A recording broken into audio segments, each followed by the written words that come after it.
What's going on, everyone? It's me, Julius, aka JR Media, and welcome back to the 4K Blu-ray and DVD collection. Now we move into part 2, which is all dedicated to everything DC. So DC movies, DCEU, DC animation, DC TV shows, the lot. So let's just dive straight into it, shall we? Right, now we move on to the D section, which here I've got DC. So the thing with my DC collection is I have this ordered in a very weird sort of order. So basically these first few ones here I class as DC animation, and then these ones here are the DCEU, and then down there are what I class DC films, and then after that I class DC TV shows. So basically, so animation, extended universe, films, and TV shows. So that's how I organize them. That probably just does not make sense at all because it's all within DC and they're all numbered differently. So, but anyway, let's get into it with the only DC animated movie I've got, which is Batman Under the Red Hood, which is a fantastic film, a fantastic Batman film. I think it's definitely, I think it is considered better than the comic, to the point where I think the actual writer of the comic prefers this version that they did. I think he did work on it. I think, yeah, it's just damn good, just seeing like the resurrection of Jason Todd as hardened and colder vigilante who is just so damaged from what the Joker did to him, and how Bruce Wayne Batman's personally taking it. And it's just a fantastic movie with a phenomenal climax where it's just Batman, Red Hood, and the Joker in just a dilapidated apartment. And yeah, so definitely the best DC original animated movie, probably. Although there is one, but that's not technically DC original animated. That's from the DCEU, but we'll get to that in a moment. So yeah, Batman on the Red Hood, fantastic movie. One of the best Batman movies of all time. Then we have Batman the Animated Series, which is considered one of the best animated series of all time, which makes complete sense. I have a lot of nostalgia for this show. When I was growing up, I'd always rent DVDs from the library. It was mainly the first, like, maybe 20 episodes, everything up to Deeds of Darkness. I can't remember. Pretty much everything up to the episode where Batman's locked up in Arkham for believing to have gone insane, but it's really Scarecrow who's been messing with him. So I used to watch all those episodes just on repeat, always borrow from the library, and just have such a good time. And it's just such a good show. Like, even beyond those first 20 episodes, it's just like so damn good. Just giving that realistic sort of tone a bit to it, but also keeping it slightly fantastical. Is just a perfect blend of Batman. The style of the 1940s type timeless of Gotham City, with, you know, the buildings and the cars and stuff. It looks absolutely, it creates this awesome sort of vibe and different sort of, it makes it feel like so timeless and gothic. Kevin Conroy as Batman is still probably the best Batman ever. And so he did a phenomenal job with this. I think, yeah, there's so many things, like classics. Mark Hamill as the Joker is my personal favorite Joker of all time. I think he's absolutely awesome.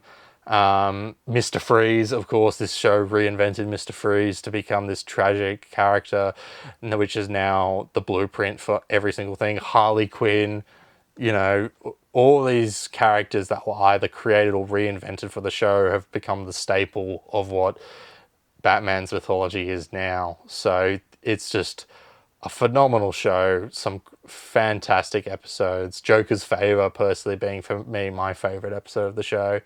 So yeah, it's a phenomenal show, absolutely phenomenal. This also has 2 of the animated series episodes. This has Master of the Phantasm and Sub-Zero. I won't talk about Master of the Phantasm just yet because I do have a separate release for that I'll get to in just a minute. But Sub-Zero is okay. It's all right. I think it's enjoyable. It provides a nice end for Mr. Freeze. I think very, very interesting to have Mr. Freeze's end, like his first end, because he does come back later on in the new Batman Adventures and Batman Beyond, but him giving Nora over to the government, and they actually managed to revive Nora and cure her.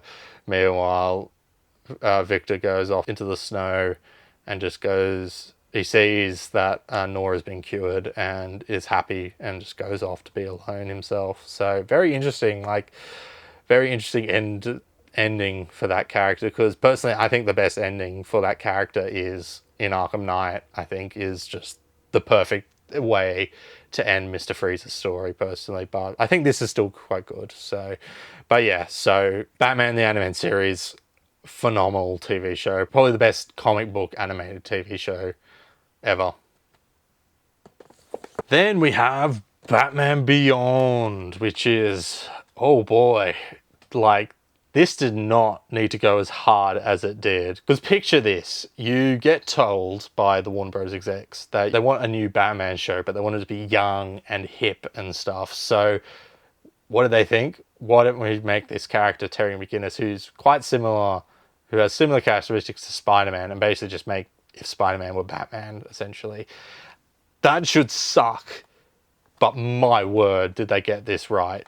To the point where, this is a really damn good show. The thing is, I've only watched the first season because, basically, like with Batman the Animated Series, I used to borrow the season 1 DVD from the library, but we never got season 2 or 3, which I'm all right with, because from what I've heard from seasons 2 and 3, they don't have a they don't have a natural they don't have a story arc going on, because season 1 I felt was really effective, because season 1's all has the story arc of Derek Powers becoming Blight, and I think that really helped me to rewatch it and stuff. I mean, Batman the Animated Series doesn't really have an overarching story, it's all different episodes, but I felt this was really strong because it had an actual through line of separate episodes, but it had an overarching story, which I've heard is abandoned in the 2nd and 3rd seasons. So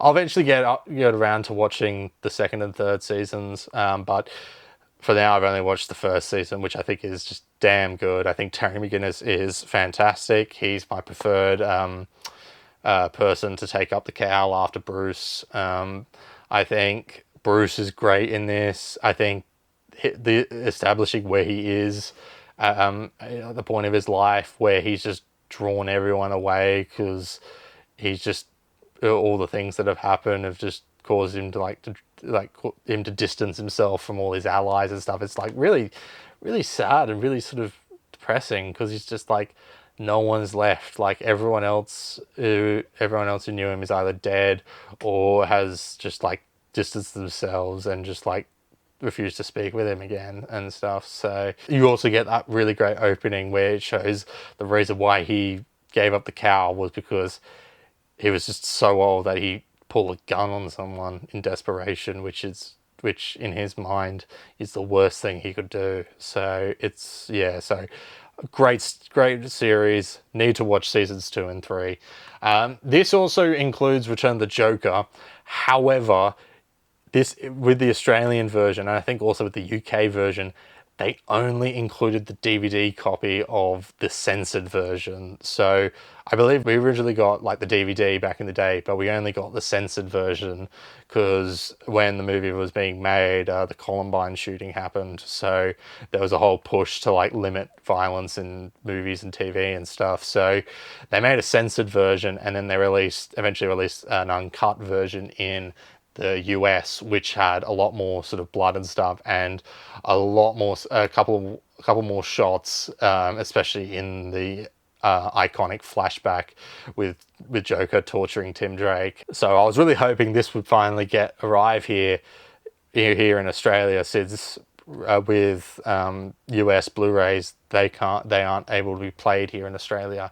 So I was really looking forward to when this set was announced, but then I saw on the back when I got it, if you can see, sort of there-ish, it says Return of the Joker on DVD disc only. So that's annoying because I was really hoping it would both be Blu-ray and the uncut version, but it's not. So that sucks. But anyway, but yeah, and quickly talking about Return of the Joker, I think that's also in the top 5 best Batman movies of all time. I think that's damn great to see just how fearful the Return of the Joker is. Just like seeing Bruce, the Gotham public, just seeing how everyone reacts to the fact that the Joker actually might be back. And I think the reveal of how he's back is actually done pretty damn well. I think there's a great twist with that.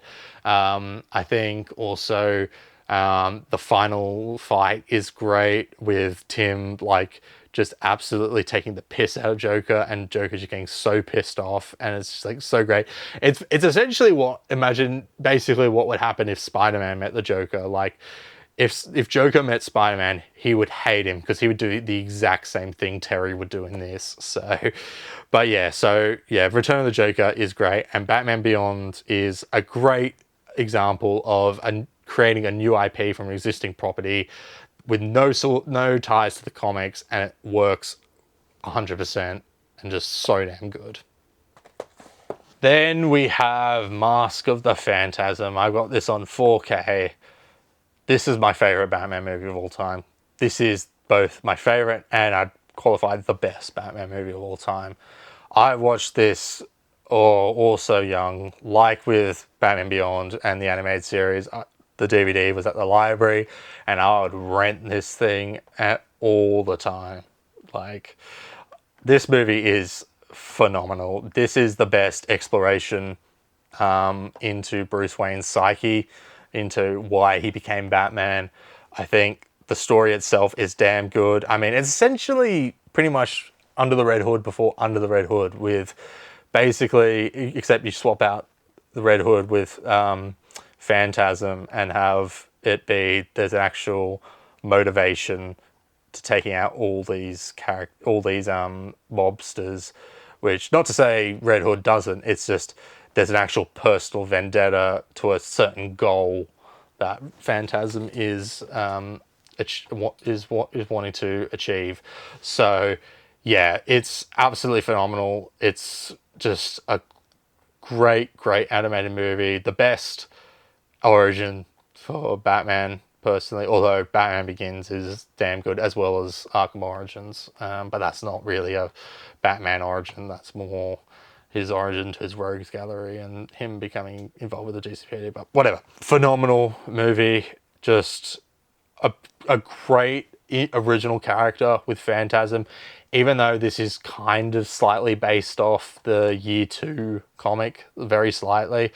It does it so much better. Like, that movie, that comic is absolutely awful. So, but this only takes bips and bobs for that, but it's still phenomenal. So yeah, it's a great, that scene of Bruce crying on his parents' grave, begging his parents to allow him to have a normal, happy life, is just soul crushing and just explains so much about Batman and why Bruce feels like he has to do this and stuff. So it's a fantastic movie, and the best Batman movie of all time, personally. So I think, yeah, it's fantastic. The 4K looks good. Like, I mean, animation is always a bit iffy for me to tell out to see what is if I can tell the difference between that and Blu-ray, but this I definitely can with the cell shadedness and the drawing art style of it. I can definitely tell this is 4K and it looks absolutely fantastic. So if you have not seen this movie, go and watch it, because you'll probably come back with saying this is definitely one of the best Batman movies of all time. So yeah, check it out. It's damn good. Fantastic. Then we've got the DCEU, which is long dead and buried now. So let's start off with Man of Steel. So This is, I think, it might be this or Superman Returns that was the first Superman movie I watched. I didn't see this in cinemas. I watched it later on, and I do enjoy it. I do have a lot of enjoyment for it. I think it's a great action movie, great action packed. I can acknowledge, however, it's not the greatest adaptation of Superman. I think Zack Snyder, his style is, he's definitely a style over substance director. I think when he's directing, good. When he's part of the writing team, I think he can be, I don't think he's that great. I think he's really good with his visuals and stuff. So I think he should stick to directing personally, but you know, we'll see. But yeah, so Man of Steel it's interesting. Like I think this is very much like, oh, it's very epic. It's very powerful. It's very, you know, it's like hardcore.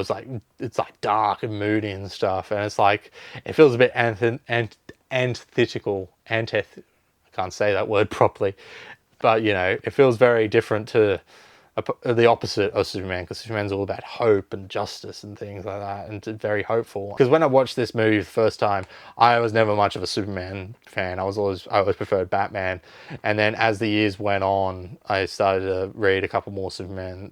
I started reading some Superman books and stuff, and I was like, actually, this guy is actually kind of interesting. So I think when I came back to Man of Steel, it feels a bit, yeah, like the whole Jesus thing is a bit over the top, although I don't think it's not as pushed as with Superman Returns. But yeah, I think, yeah, there's some questionable decisions in this. I understand what he was trying to do, making Superman more grounded and stuff, but I think there are some things that I feel just takes away from just the essence of Superman personally. But I can still watch this and have a good time with it, because it's just, the action is damn good, and just like the whole thing with the final act where it's just Zod and Superman just going at it in a massive brawl that just pretty much nukes Metropolis at the end, which of course began the big sort of criticism of this movie, with the fact that Superman doesn't care about civilians, which I do abide by. I think it's not great to have Superman be doing this all this destruction and not showing a couple of scenes to show him saving people, like, because that's what he does. So, but yeah, Man of Steel, I think, yeah, it's enjoyable, and I think especially with Zack Snyder's visuals, the 4K looks absolutely fantastic. I think also Krypton looks also really damn good. I think that's probably the best Krypton we've ever gotten. I think, yeah, just that world design is just very damn good. I think it just looks all great. So, but yeah, Man of Steel, an alright start to the DCEU. Then we have Batman v Superman Dawn of Justice, the Ultimate Edition. I actually didn't realize, so this 4K, this is the original 4K that got released. Apparently this doesn't have the IMAX scenes in 4K, so there's a new one. But I originally had the standard Blu-ray, and then I upgraded to the 4K, but I didn't realize that the other 4K had the correct IMAX thing. So, oh well, I'll probably eventually pick it up, but for now, I'm alright with just having this, because this ain't a great movie, is it? It's a shame too, because it's Batman v Superman.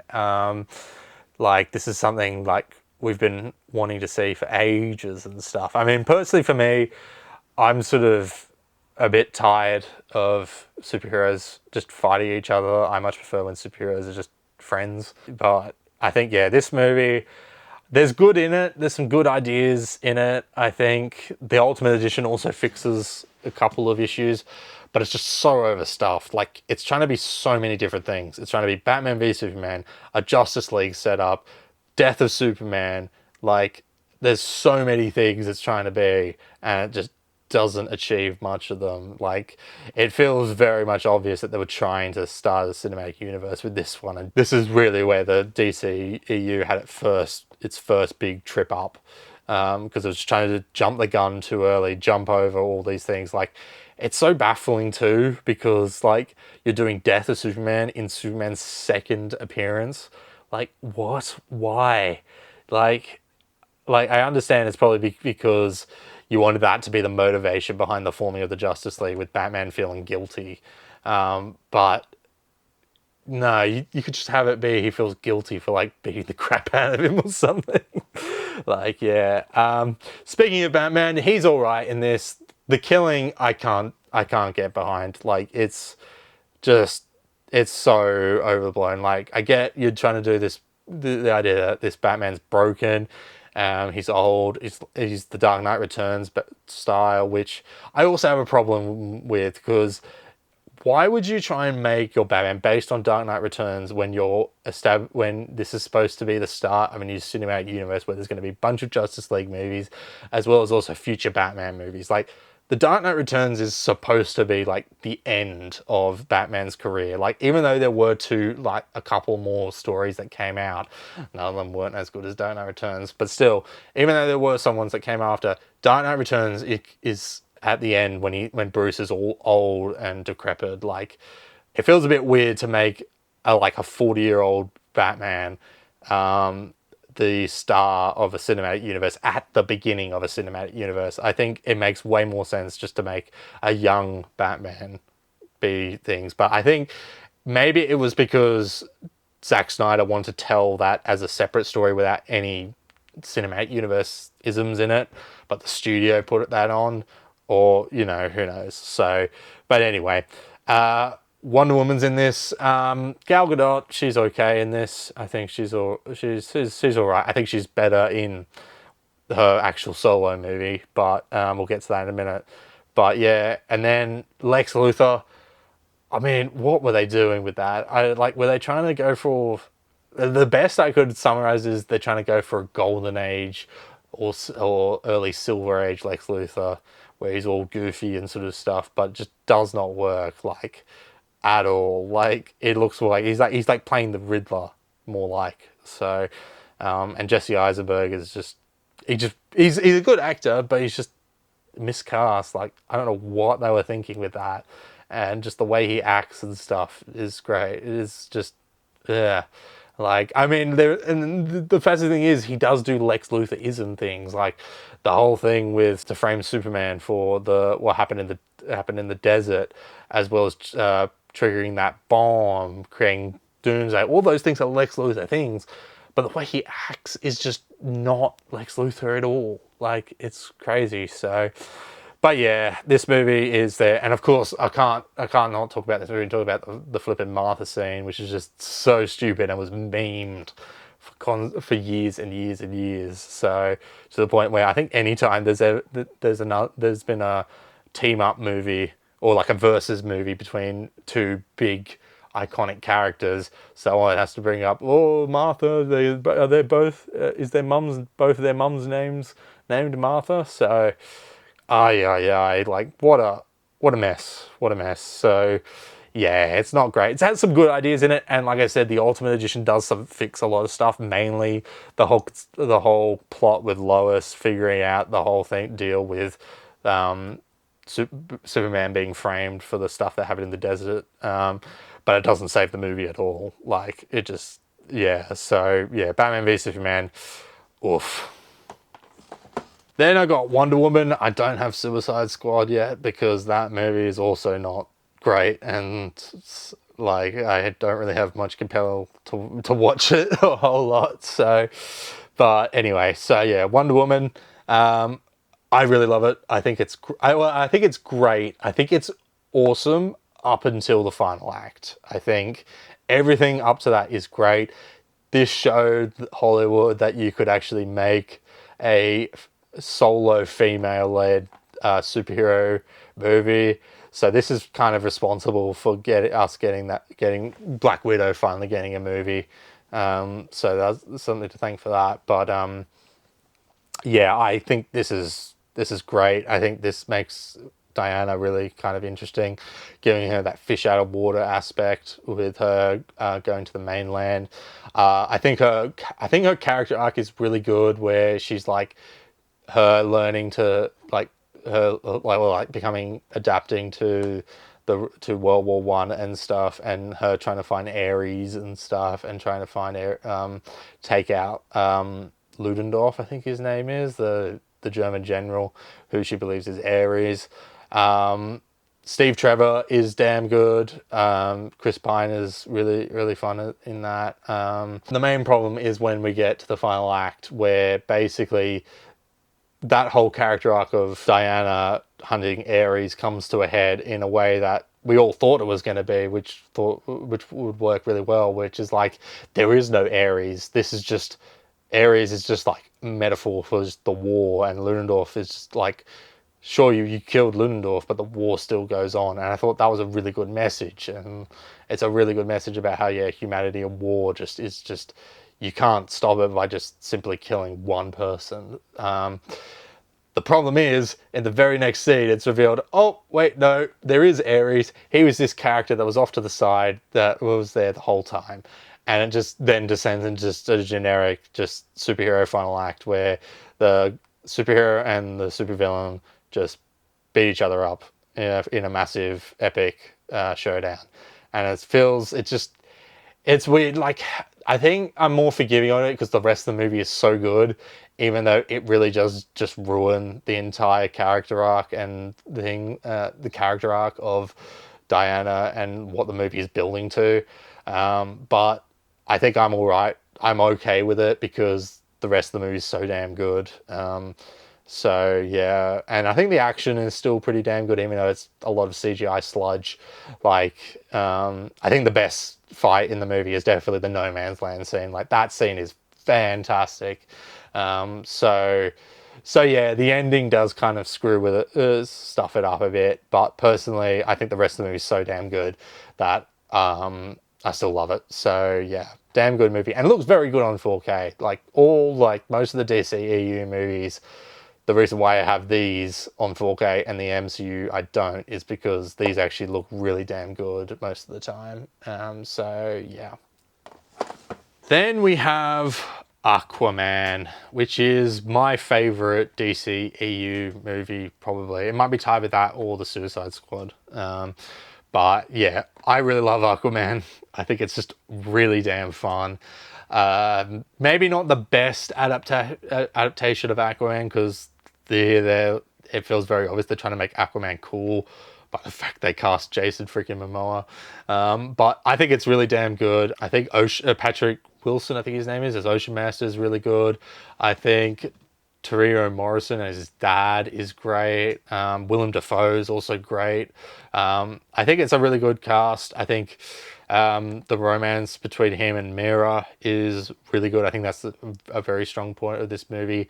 And visually, this movie looks fantastic. You can tell James Wan was like bringing like his A game with this. Like, it looks visually on 4K. This looks phenomenal. Like, especially the most memorable bit I remember being like, holy crap, when I watched this on 4K was the scene in the trench when they have to dive down and they've only got the one flare in the water and you see them going down and all the monsters are following.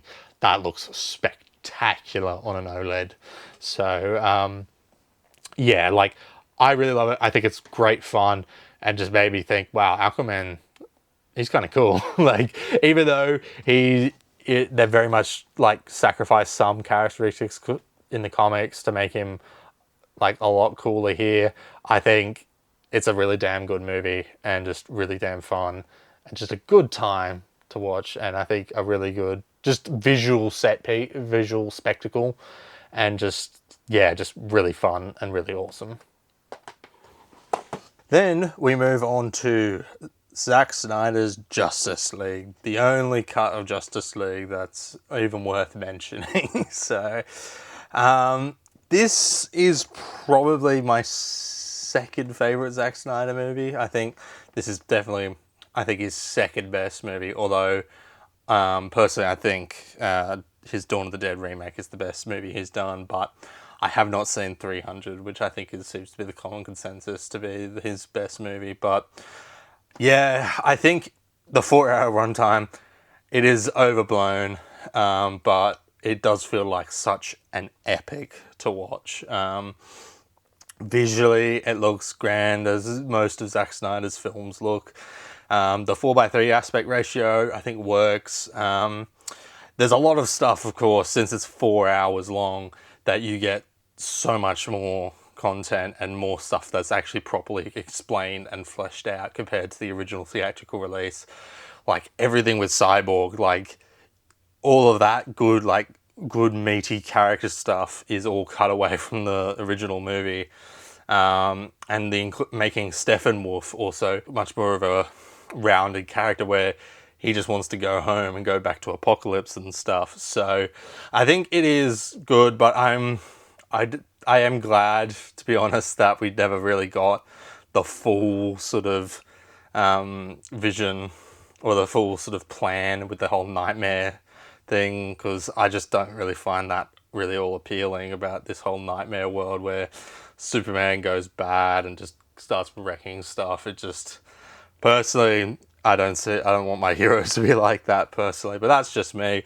But I think this, with the fact that this was made with the idea that, yeah, no, we're not getting any more of this, it's a nice wrap up at least to Zack Snyder. He actually was now allowed to finally deliver his vision the way he wanted it to, rather than getting scrubbed away by Warner Bros.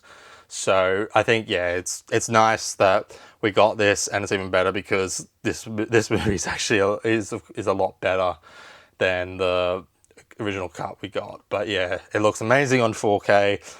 The fact that it is 4 hours long, it means it's split across several discs, so that's a factor. But yeah, I think it's a good movie and definitely one of Zack Snyder's better movies. But yeah, his direction, I understand where he wanted to go, and it's his vision. He can do what he thought was that he wanted to pursue and stuff. Personally, I wasn't a massive fan of it, but I'm glad he was able to at least bring this out and basically put a sort of an abrupt closure to his storyline. So yeah. Then we move on to the Suicide Squad, which is, I mean, this is just a great film. Like, it's so much better than the first movie. It is crazy. Like, you watch Suicide Squad and the Suicide Squad back to back, it's night and day. Like, visually, this movie looks damn good. I think it even looks better than Superman 2025, if I'm being honest with you. But yeah, I think this is great. The characters are great. Like, James Gunn is just on top of his game here, and you can see why after this movie they were doing dealings where, like, we'll just reboot and we'll just give James Gunn the keys to the kingdom to do it, because he definitely has that fit and that style and that passion for comic book movies, because this movie is just a flat out comic book. I mean, what other movie, like, just like unambiguously, unashamedly has Starro as the big bad, all in full Starro glory, not dumbed down to earth, not done gritty and stuff, actual proper Starro. Like, that's crazy, and that's awesome to see. Yeah, I think all the characters are great. Of course, standouts being Harley Quinn. Margot Robbie's great in this. I think this is also, she's got her best costume here, but it sucks because she only wears it for the opening sequence, and for the rest of the movie she's got that red dress, which is alright, but I think that a leather suit from the beginning is her best look she's ever looked in live action. So, but you've also got Idris Elba as Bloodsport. He's great with...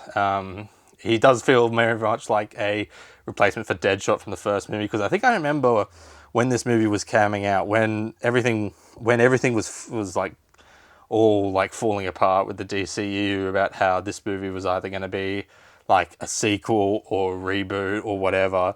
I remember hearing that Bloodsport had been cast as Deadshot, but then up until I watched the movie, I was like, wait, no, that's not Deadshot. That's Bloodsport. So, but yeah, I think, yeah, King Shark is great. Rick Flag is so much better than this compared to the first movie, where in the first movie he's just generic, like, military guy, and here he's just so much more charismatic and memorable, even down to his look. Like, in the first movie, he's just wearing generic tack gear.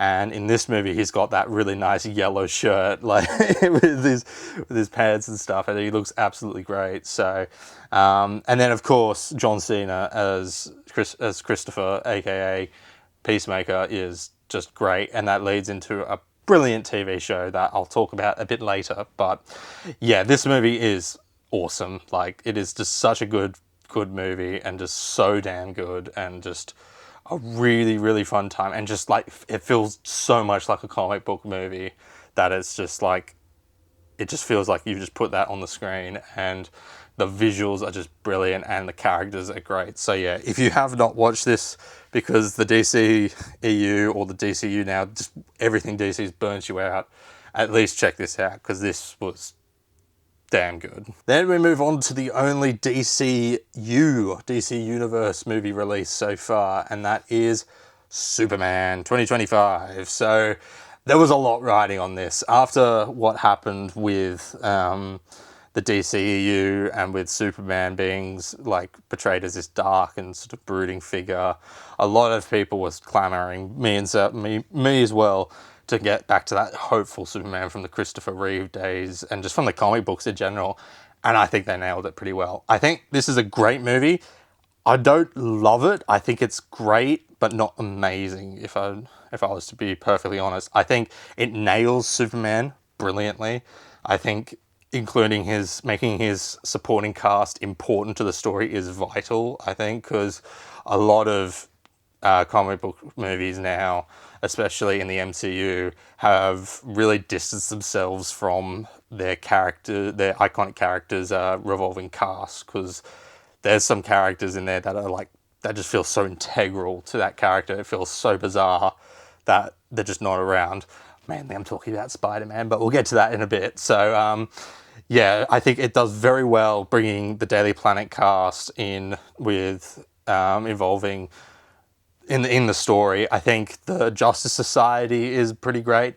Lex Luthor is the best Lex Luthor we've ever gotten on screen, apart from Smallville from I've heard, but I haven't seen Smallville, but I've heard it's very good.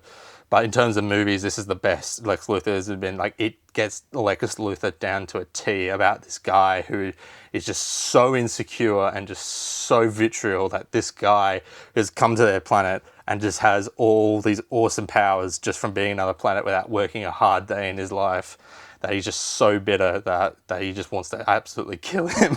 So yeah, it's a great movie. I think everything works mostly well. I think at times it does feel a bit overstuffed at times with characters, but I think it does a great job reintroducing Superman and making a great statement for the DC universe, a great start for the show, for the franchise. So, and I think, yeah, it's a great, just something that I think a lot of people really sort of needed in the past few years. I think this is a movie that was like, this is why you go to the movies. And so, yeah, I think visually, it looks pretty good. I know there was some contention that this movie had the same cinematographer for The Flash, and The Flash doesn't look too great. And I can sort of see that in some places, but there's other times when awesome stuff is. Like, the main scene I think about is the bit when they're escaping the black hole. Like, when I first saw that in cinemas, I was like, I'll get this on 4K because that would look absolutely great, and it does. So yeah. So the funny thing with this is, as well as a couple of others, is I keep my movie tickets in for the movies I go see. So basically, yeah, I've got my movie tickets from Superman when it came out last year. So there's a couple of others in here. Predator Badlands I also have in there, but there's a couple more coming up, so I'll show you those. But I kind of just like to collect the movies, because I like to have a memory when I first saw that film, and just sort of keeping that, remembering that experience, like, because especially if it's a movie that's like, oh my gosh, like, I can't believe I watched that movie, which will be very apparent for on Blu-ray down the line, which I'll show you soon. I think also what this one does really well is, like with Suicide Squad, it feels so much like a comic book movie. It feels like like a lot of all-star Superman for all seasons. A lot of comic book inspiration is put into this movie, and it just feels so much like a living comic book. It feels like so much like a comic book, which is where it's just not afraid to be vibrant and silly. So yeah. But yeah, anyway, Superman, great start to the DC universe, great film. Then we move on to the standalone DC films, as I categorize them. So starting in alphabetical, we go, of course, with Batman. So first we start off with the 4-movie collection on 4K. So let me just fit this, see if I can fit this in. Ooh, there we go. So yes, so this is the 4K collection that collects Batman 89, Batman Returns, Batman Forever, and Batman and Robin. So yeah, these movies are definitely the definition of a mixed bag, where several of the movies are good. So let's go through them, shall we? Batman 89 is great. It's the best. It's the best movie. I think this is definitely, you can see this is what reinvigorated Batman and was the blueprint for a lot of what we would see in the movies, even though the comics were already making him a dark gothic figure. This is the movie that, of course, really set the template for what this was, for what Batman is seen today. I do think my only issue with this movie is the killing. I think the killing is a bit excessive and just feels a bit, because like, I don't think I have as much of a problem with it as in Batman v Superman, but there are times when I'm like, yeah, I'm not quite a fan of Bruce just wasting away thugs or throwing them off bell towers and stuff. But yeah, but I think Michael Keaton is great. I think he's great as Bruce Wayne. I think it's very interesting to make him just it feels quite a harken back to the original comics where they just make him a weirdo. Like, he's just such an outcast and such a weirdo that I think only really comes back in the latest, the Batman.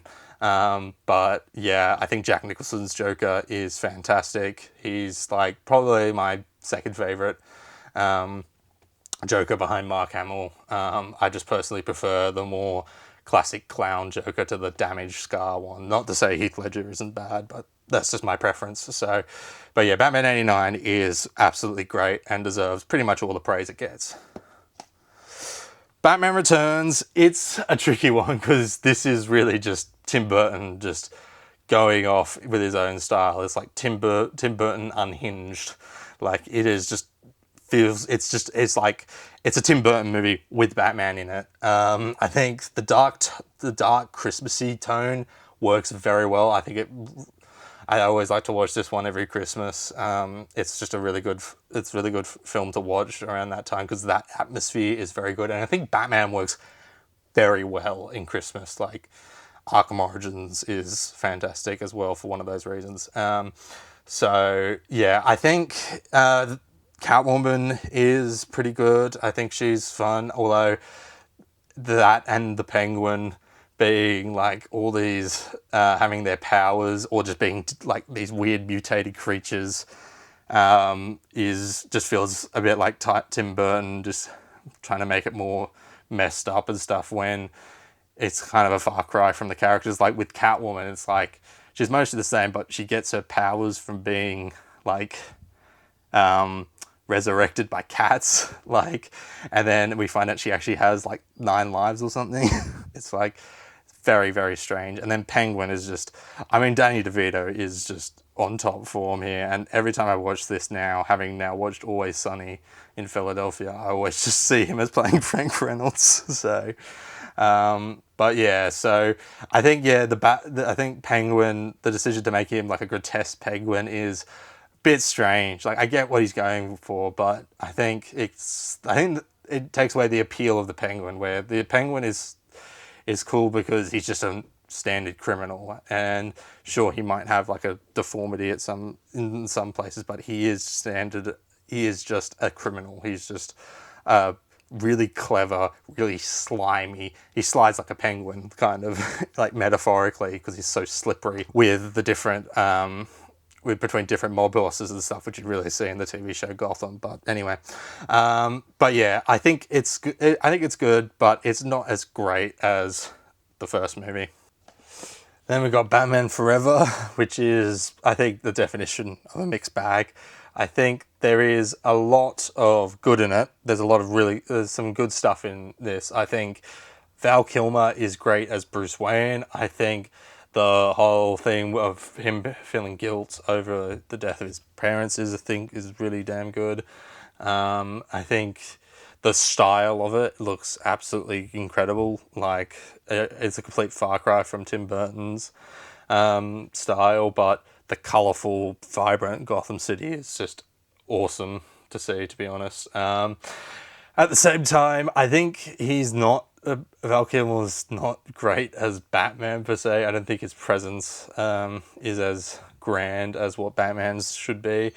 Jim Carrey is just playing an absolute cartoon version of the Riddler, who's not even really the Riddler, just trying to be the Joker. Same thing with Tommy Lee Jones. Tommy Lee Jones is the more one that I have, is like, bro, what are you doing? You're playing Two-Face. Like, why are you playing it like the Joker? Like, but it's funny because apparently they both, like, he absolutely hated Jim Carrey, so they were probably just trying to match each other's like comedy and to be as more over the top than the other. But yeah, I think Chris O'Donnell as Robin, he's all right. I think crazy that he's supposed to be like 15 years old when he looks like he's like 25. So, but it is nice to actually get Robin in one of these movies. But yeah, overall, I think there is good stuff in this. There's some meaty stuff that feels like it would definitely more be fleshed out in an extended cut, which I think we know there are some things there because there was a lot of deleted scenes and stuff cut from this movie to make it a bit more sort of darker. But since they wanted this to be a course correction after how dark and nasty Batman Returns was, they got rid of all that and just made it just a really silly Batman movie. But there is good stuff in it, so I do enjoy it. Then we have the creme de la creme, what people regard as one of the worst movies of all time, Batman and Robin. And I gotta say, I think it is the perfect, it's so bad, it's good movie. Like, it is just so ridiculous and just so unintentionally hilarious. I've seen a lot of people say like, it's better to watch this movie not as a continuation of Batman '89, but more a throwback to Adam West style Batman. And I do see that. I can see that, but it's got all the hallmarks of '89 and stuff. So it's definitely trying to be a sequel to that, and it's just does not do it well at all. It is, I mean, everything in this has been memed to death. It's like Arnold Schwarzenegger as Mr. Freeze, taking the animated series Mr. Freeze Origin and making Arnold Schwarzenegger act that all out. Oh boy. Like, the ice puns are just unrelenting. Uma Thurman as Poison Ivy starts out kind of promising, but then just goes ridiculously over the top. And Bane, oh my word, Bane is just, bro, like, that's crazy. I think that might be the shortest time period between a character being introduced in the comics and then getting an adaptation in a movie, because I think Bane was only created like a couple of years before that for Nightfall, and in that he's scary, and because he's so smart and clever and cunning, and he's able to break Batman's back, of course, in the comics.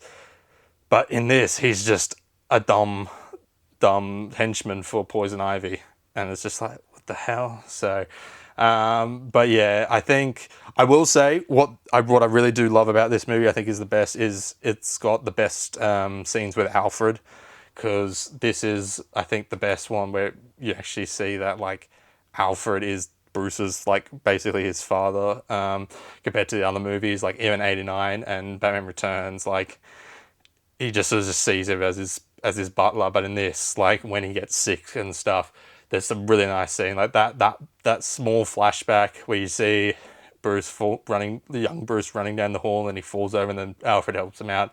It's like, that's an actual really good scene. So there is actually some good stuff in this otherwise absolutely shite movie. But I think, yeah, George Clooney as Batman is just over the top. I think, yeah, it's like, he's just so ridiculously, like, just not serious at all. Like, anytime he's in the suit, he's just so like, hey guys, I'm Batman.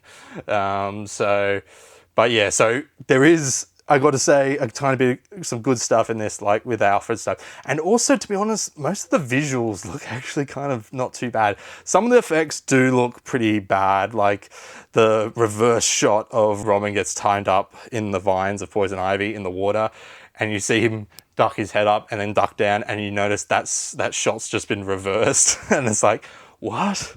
That's so weird. And then also the ice sculpture, some of the icicles, you can see that they're wobbling and look very foam-like, so that's the thing. But I think the cinematography actually looks pretty damn good, to be honest. Like, so I think I can't fault it too bad. It's still, I think everything else is still bad. Like this actually does look very good on 4K.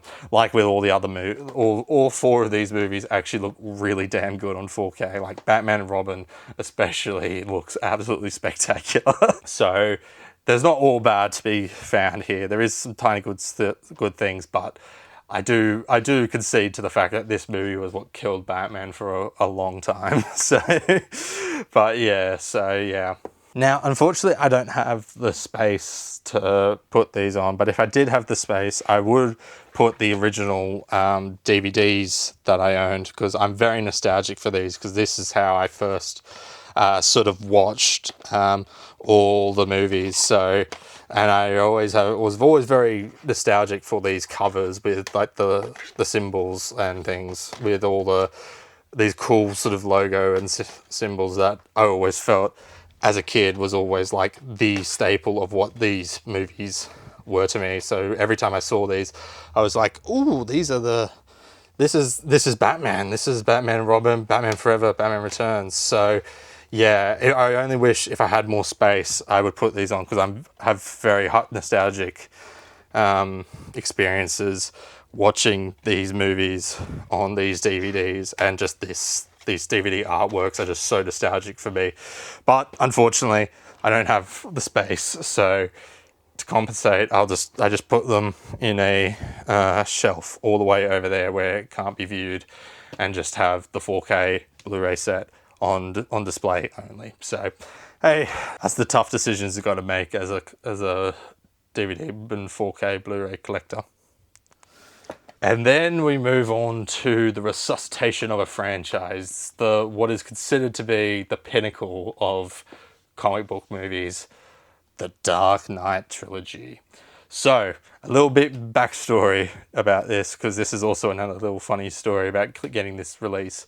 So, originally, when I started getting into collecting, when I wanted to come around and get this movie in 4K, I'd seen for a long time that this movie came in a box set with this really nice sort of design of all the bat logos of the film, with the crackling of the Dark Knight Rises, as well as the beginning to crack of the Dark Knight, and then just the normal simple logo from Batman Begins. And so I thought that looks really nice, and I really like how it's got the sort of reflective, I don't know if you could, I think you could see it, yeah, you could see the reflective sort of text sort of on the spine there. And so I really loved this box art, and I wanted to keep it as a trilogy, because I personally prefer to have, if it's a completed series or something, I prefer to have it in a box set. So if it's a trilogy or like a saga that's wrapped up, I would prefer to get it in as a box set rather than individual. So I wanted to get this one, of course, in a box set. The thing is, in Australia, they only released this in a box set when it was first released. So that was back, I think, in 2018 or something. So I only started collecting 4Ks in like 2023. So by that point, the box set version had sold out. And so the only way you could get it was just buying the individual cases. So essentially, I was being really stubborn. So I just waited and waited to see if I could find one on eBay that would have the box set included, until I came across a listing on Cash Converters, which is another Australian thrift shop, and I saw that they had the box set in stock. So I went over there, went and bought it. Upon inspecting it, I found out that everything was almost in order except for the Batman Begins disc, which was missing its 4K disc. It had the other two Blu-rays, the standard Blu-rays in it, but it did not have the 4K disc. So what I did was I bought it, and then when I got back, I went to JB Hi-Fi and then just picked up another copy of Batman Begins. So is that a bit of a waste of money? Maybe, but I did get the Batman Begins 4K disc regardless, so it's not total waste of money. So yes, I went to quite a few lengths to get this in the box set format, which is probably a bit sad and a bit pointless and a bit sort of just unneeded. But personally, I really love this the way this box set looks, so I'm really happy, and I really love how it's just in this nice slim sort of box with a nice fancy shine and stuff. So I really love this box, and I'm glad to have it in the collection. Right, well, enough babbling. Let's actually talk about the movies.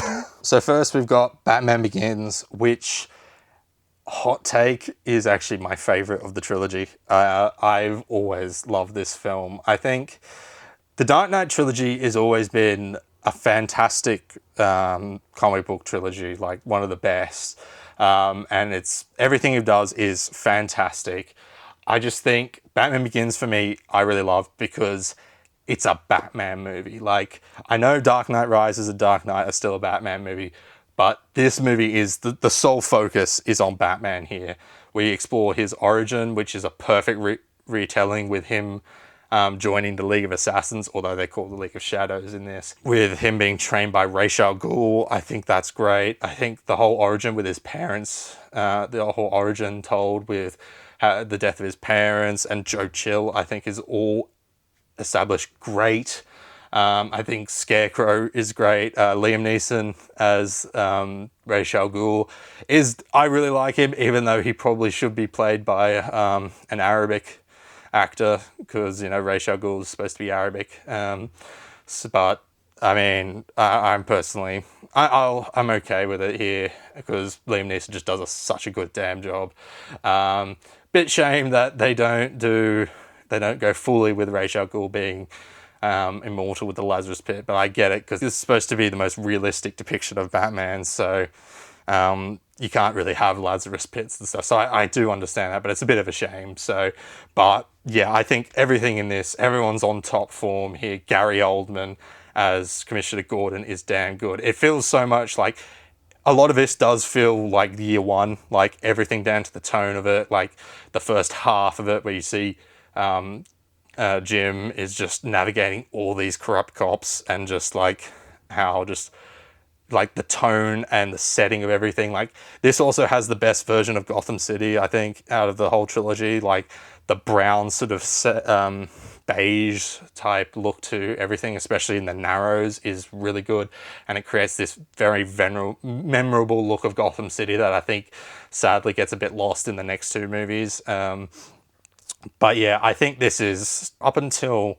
the Batman, this was my pick for my favorite live action Batman movie because it just nails everything so damn well. I also think the suit is so much better in this than in the Dark Knight trilogy, the Dark Knight and Dark Knight Rises. I personally am not a massive fan of the slimmer suit. I think this bulkier suit just looks so much better, and it just looks more threatening, like you see it. And also the other thing about this movie I really like that's completely changed in the other movies is Batman's voice. Like, in this movie you could tell he's like giving a whisper.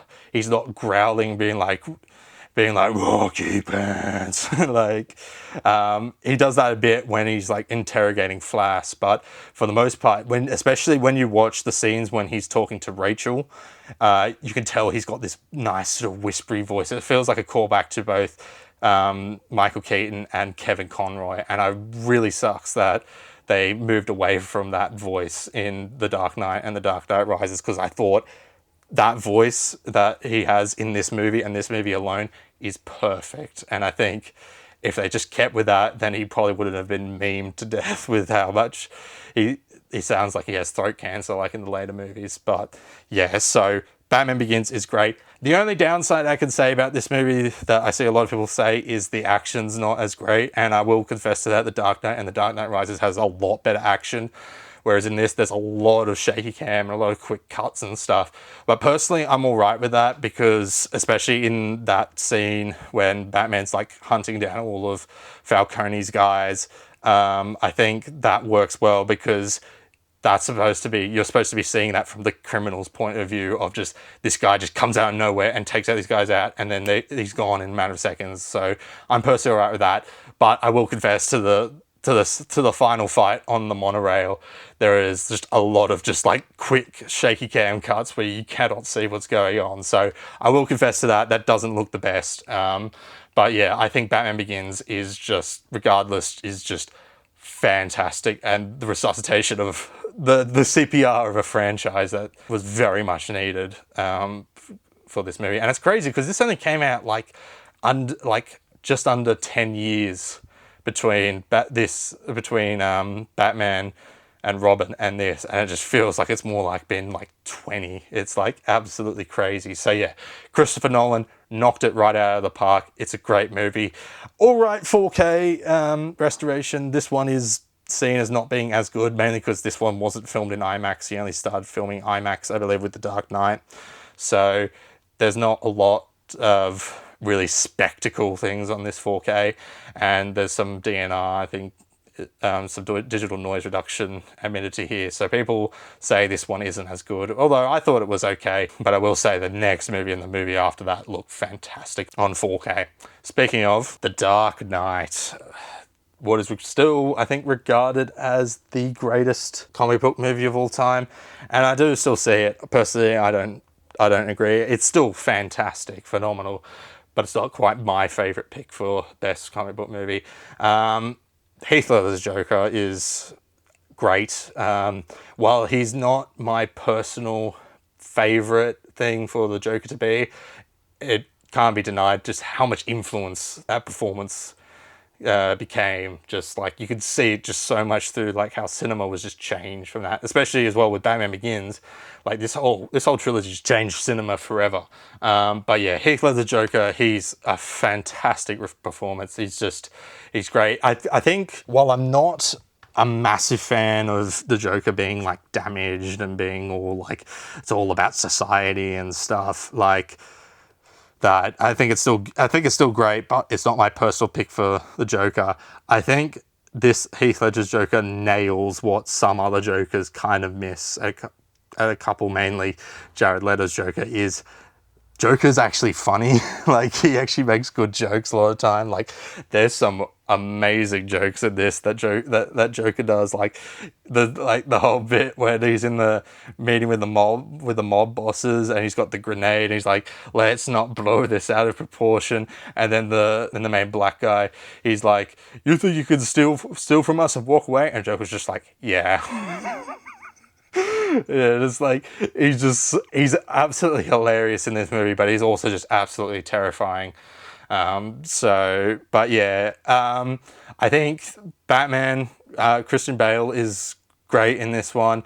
I think this is the ultimate reason why I prefer Batman Begins over The Dark Knight, in that this feels more like either a mob movie or a Joker movie, because maybe that's just because Joker just steals every scene he's in. But it just feels like he is the center. I mean, look at the cover, for example. Like, Joker's on the cover of this. So it feels like it's more the Joker's movie than Batman's movie. And it also feels more like a mob movie because it's all about focusing on the mob and stuff. It just feels like, while Batman does have a character arc in this, I just feel he's not as proper as in Batman Begins. And I'm like, I get what you're doing and I appreciate it. But if I want my Batman movie to be the best Batman movie it can be, I kind of want my Batman to be the main character of it, and that's just my personal opinion. So this is still absolutely great. I think Maggie Gyllenhaal as Rachel is great. I think Aaron Eckhart as Harvey Dent / Two-Face is damn good. Michael Caine as Alfred is also exceptional as always. Just Gary Oldman, of course, as Commissioner Gordon. He's really good in this, I think. But I think he's even better, I'd say, in Dark Knight Rises. But yeah, I think the action is just so much. I think is just phenomenal. Like, especially watching this on 4K, because the IMAX sequences in this are just, oh my word, like that chase scene with the tumbler and Joker's truck and the SWAT car, with of course climaxing with the truck flip, might be my favorite chase sequence of all time. It's tied with that or with the truck chase in Raiders of the Lost Ark. It's just so damn good, so visually pumping, and there's just no music barely in the whole thing. It's just all these sounds of just guns, missiles, and cars just zooming past. It's like, it's an absolute thrill ride, and it climaxes with that fantastic practical shot of a truck being flipped over. So yeah, the action is damn good. I think with Two-Face, I think what they were going with Harvey Dent is really interesting. It definitely borrows, of course, a lot from from Batman: The Long Halloween, like that scene of Batman meeting up with Jim Gordon and Harvey Dent on the Bat Signal. That's literally ripped from the pages of The Long Halloween. Although in that scene, Batman looks a bit weird. Like it's so weird. Like in this movie, the way he's lit. Like, of course, in this movie, he then switches over to to the new suit, which I don't think is as good. But in this movie, the way it's lit, that the bat suit from Batman Begins does not look as good as it did in Batman Begins. It's probably due to the lighting and the different cameras they're using, probably because of the IMAX cameras, but it just doesn't look as good. So I still prefer that over the suit he gets, but I think it's just... It's very interesting detail, that. But anyway, I think, yeah, Harvey Dent is pretty good. It's a bit of a shame that he only becomes Two-Face at the end and only shows up for like maybe 5 minutes and then gets killed off. But I understand why, because it's mainly the Joker's sort of movie. But it does suck that we don't get more of it. And I think I do wish they were able to implement some of getting a bit more exploration before he becomes Two-Face of his split personality, like Big Bad Harv, as the animated series would coin him as. I think that would have been interesting, but I get it. It's like, this movie's already 2.5 hours and you're juggling so many other things. Like, you can really only afford to show him snapping for one scene before he becomes Two-Face. So I get why they did that, but it is a bit of a shame. So yeah. But yeah, The Dark Knight, it's fantastic. It's phenomenal. Although personally, again, not my personal favourite of the trilogy. So, but yeah, fantastic film. Then we move on to The Dark Knight Rises, the one that is seen as Christopher Nolan's weakest movie, I think. And I can kind of see where people are coming from. Like, there is some really good stuff in this. I think Bane is really good for the most part of it. I think he's just scary. Tom Hardy absolutely kicks it out of the park as Bane. The decision to set this 8 years after The Dark Knight is ballsy, but I think works very well. I think, yeah, like, this definitely also has a lot of influence of Dark Knight Returns, as well as especially No Man's Land. So there's a lot of influence type things. I think there are a lot of sort of pitfalls. I think Joseph Gordon-Levitt's character, John Blake, he's interesting, but in the last scene when they reveal his first name's Robin, it's just like, what? Like, you're trying to make this, it feels just like a half-assed sort of way to like have Robin in the movie, and it's just so poorly executed. It just feels like, what? I mean, like, we already know he's supposed to be set up to be the successor to Bruce, but it's like, you didn't have to make it so his first name was Robin as a nice Easter egg to all the Batman fans. But yeah, I think also Bane is good up until the end, when it's basically revealed he's just a henchman for Talia. And I think it just sort of deflates him a tiny bit, because this whole movie you suspect he's the mastermind and he's the son of Ra's al Ghul, but then they put a last minute twist that no, actually Miranda Tate is actually Talia al Ghul and Bane is just her protector. Kind of sort of robs Bane of a bit of agency at the very end, and then he just gets taken out just like in just a second by Catwoman on the Batpod, and it's just like, oh man. And then while you do get that really awesome chase sequence with the bat flying over the truck, Talia's death is pretty laughably bad. Like, it's like, what was Christopher Nolan thinking filming that? Like, it's baffling just to get that performance out of Marion Cotillard, I think that her name is. I think, yeah, that's a bit iffy. Also, a bit of a shame that Alfred, like, basically leaves the movie like almost halfway through. But I do understand why they have to do that, because at that point afterwards is when everything goes wrong and everything like falls apart, with Gotham being laid under siege by Bane and controlled by Bane and his army and stuff. So I get why they did that.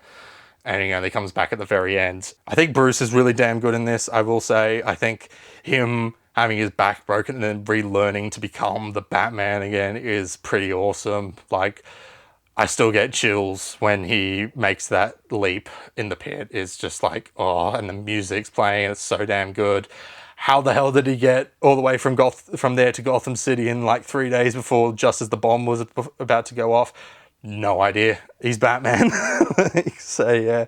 And I also think Anne Hathaway's good in this, because this was the first movie where I sort of bought the romance between Batman and Catwoman, because I've since gone back to Batman Returns and I've liked their romance since. But this was the first movie I watched where I was like, okay, I can buy their romance, and they're nice together. So I think that's good. But yeah, I think the action is as good as ever. I think there's some great action sequences in this.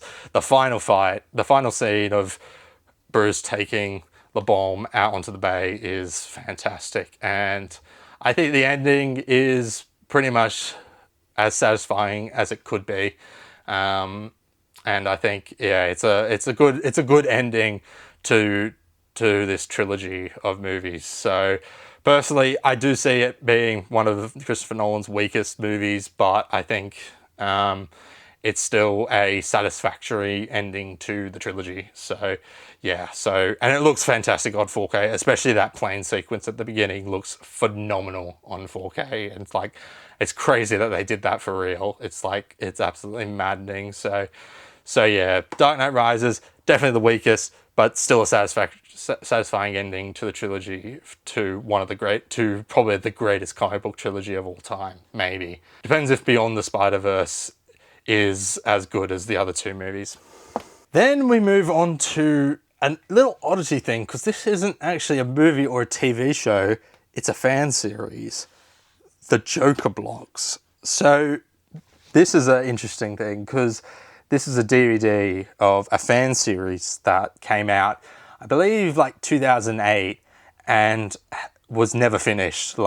It got to a second series, and then just no word on more episodes. Released a couple of episodes, no word. Then a couple of years later, released a couple more episodes, and then no word after that. And so that's where we're at in the moment. So for all intents and purposes, it's probably cancelled and probably over. But basically, this fan series was a found footage style series where it's set after The Dark Knight, where Joker has been captured and put in Arkham Asylum. And for the first couple of episodes, they're only maybe 5 minutes long or something, and it's basically all these therapy tapes showing Joker in Arkham having therapy with his therapist, Dr. Harleen Quinzel. And so it's very interesting just seeing this sort of found footage style series, and the guy who plays the Joker is he's very damn good. He very much replicates Heath Ledger's mannerisms and stuff very well, and his voice as well. And there's some great writing in this, but I think it gets really good, especially in the last few episodes when, spoiler alert for the series, Joker actually escapes Arkham and then goes just on a spree where he's just going across Gotham City, just wreaking havoc and also there's an episode where he crashes Harleen's wedding, and it's crazy how good it is, because it's all film found footage style, with Joker taking a camcorder to film everything. And I think it's a great series. It's a great way to it's a cool sort of passion project to see expanding sort of the Dark Knight and sort of showing it from the Joker's point of view, and just seeing just how insane this guy is. It's crazy. So I do implore you to give it a watch. Even though series 2 never finished, I still employ to watch. If you don't mind fan series and don't find them too cringy, this one is very good, I think. So check it out. This DVD I got was I think I found it on eBay or something, because I think they gave these away for supporters, because they had to I think they made a donation thing where people could put in money to sponsor the series and stuff. So that's a bit messed up, considering they never actually finished the show and they never told people why. So bit messed up for that, but I think it's a great series regardless. I think it's one of the best fan series I've ever seen. So it's on YouTube. Check it out. The Joker Blogs is what it's called. So yeah, give it a check out if you really love The Dark Knight and just the Dark Knight trilogy as well, because it also expands out the Dark Knight trilogy world of what other things you could, what other villains, what other characters from the Batman mythos could have been in this world of the Dark Knight universe. So yeah, so the Joker Blogs, little fun odyssey I just have here, but yeah, cool fan series. Check it out. And then we move on to the latest Batman movie, The Batman, in steelbook format. As you can tell, this is the first steelbook I own, and there's a reason for that. I purposely don't collect a lot of steelbooks. The only time I collect steelbooks is for movies that I really, really love, or if the movie actually if the steelbook case looks good. And for this case, it's both, because oh my word, this movie is phenomenal. This movie is fantastic. This is the best live action Batman movie we've gotten. When I first walked into this, it's like, I think it's going to be good, but I don't think it's going to be as good as Batman Begins. And then when I came out after a couple of rewatches, I was like, this might actually be better. Like, I think this absolutely nails Batman. I think this has his best character arc in any movie. I think Robert Pattinson excels as Bruce Wayne / Batman in this. He is, in this movie, he's such a weirdo. He's just so reclusive. In this movie, he is just Batman 24/7, and you can see it on everything in terms of his home life with Alfred, the fact that he just doesn't, he's got no presence at Wayne Enterprises or anything, the fact that he doesn't have cut his hair, like, he's just so like isolated and just so dedicated to getting just being Batman 24/7. And you just see he's just so angry, he's just all the time. Like, one of the reasons why I love this movie is because it takes so much inspiration from so many other adaptations. Like, I feel there's a lot of Arkham Origins in this, mainly because it's year 2 Batman, so he's just very angry and very vengeful all the time. Like, I feel that's very much in it. I think there's also a lot of Batman Earth 1 by Jeff Johns in this. I think especially with Alfred, and how you can tell he's not like a simple butler. There's some other, like, he seems to have history with some military background and stuff. Also feels a bit as well with his mum, with Martha being an Arkham. That's taken from Batman Earth 1. And it is also dabbles the idea with the Telltale games, where it explores the idea of, were the Waynes actually that good of people, or were they corrupt? Which is I think is a very interesting prospect and a very new modern way to explore Batman. I think it works, especially in the Telltale series, where it's fully revealed they were gangsters. They were the kingpins of Gotham City's underworld. But in this, it showed that no, like, they had connections to the criminal underworld, but they weren't mobsters, and they were good-hearted people. So yeah, I think also, of course, Long Halloween, another staple in this, like the scene where Falcone's talking about how he remembers Bruce's father, about him being operated on their dining room table. That's taken straight out of Long Halloween. And I think John Turturro really does a good job modeling his performance off that version of Falcone in the comics. Zoe Kravitz as Selena Kyle is fantastic. I think is the best Catwoman, even though I really love Michelle Pfeiffer and Anne Hathaway. I think Colin Farrell as Oswald Cobblepot is fantastic. He's also just really funny, but he is such a bastard, as we'll get into in the next Blu-ray that I cover next in a few moments. But yeah, I think this movie is fantastic. Matt Reeves just knocks it out of the park. It's just, visually, it looks great. Greg Fraser on cinematography looks fantastic. On the 4K, it looks absolutely beautiful, absolutely stunning. This is definitely the best Gotham City has ever looked. Like, it's so grungy. It's so, like, it just makes it feel like this is such a crap place to live in. Like, just like the lighting of everything, the moody lights and everything. This is the best I think Gotham City has ever looked, and it just looks so gorgeous. The visuals are just fantastic, and then of course you've got Paul Dano as Edward Nigma slash the Riddler. A chilling performance, just an absolute psychopath. You can see a lot of Matt Reeves' sort of previous work in this, because I went back and watched a lot of Matt Reeves' stuff after this, particularly the movie Let Me In. If you know that movie has pretty much that's where the scene of Riddler attacking Gil Colson in the back of the car, that's ripped straight from that movie. When I first watched that, I was like, that's just the scene from the Batman. This also, Jeffrey Wright is also fantastic as Jim Gordon. I love his sort of sarcastic sort of thing and calls Batman man and stuff. I think he's great. I think it also emphasizes what Batman Begins did so well. In fact, probably more with the fact that Jim is just like the only like sort of Jim is just surrounded by corrupt cops everywhere. Like everyone is just corrupt and just an absolute prick everywhere. Everyone's just an asshole. So, but yeah, and I also just love Bruce's just rage. It's just like he will just fully just knock out just a police officer if he tries to grab his cowl or something.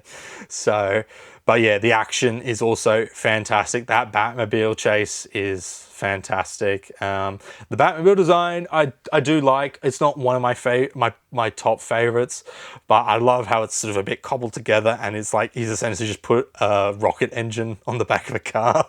Like I think that's sort of kind of cool. The decision to make him actually live in Wayne Tower and not Wayne Manor is a interesting choice. At first I was a bit apprehensive to that, but I think it works because it's this Batman is all that like trying to study like the criminal element, try to get closer to the people.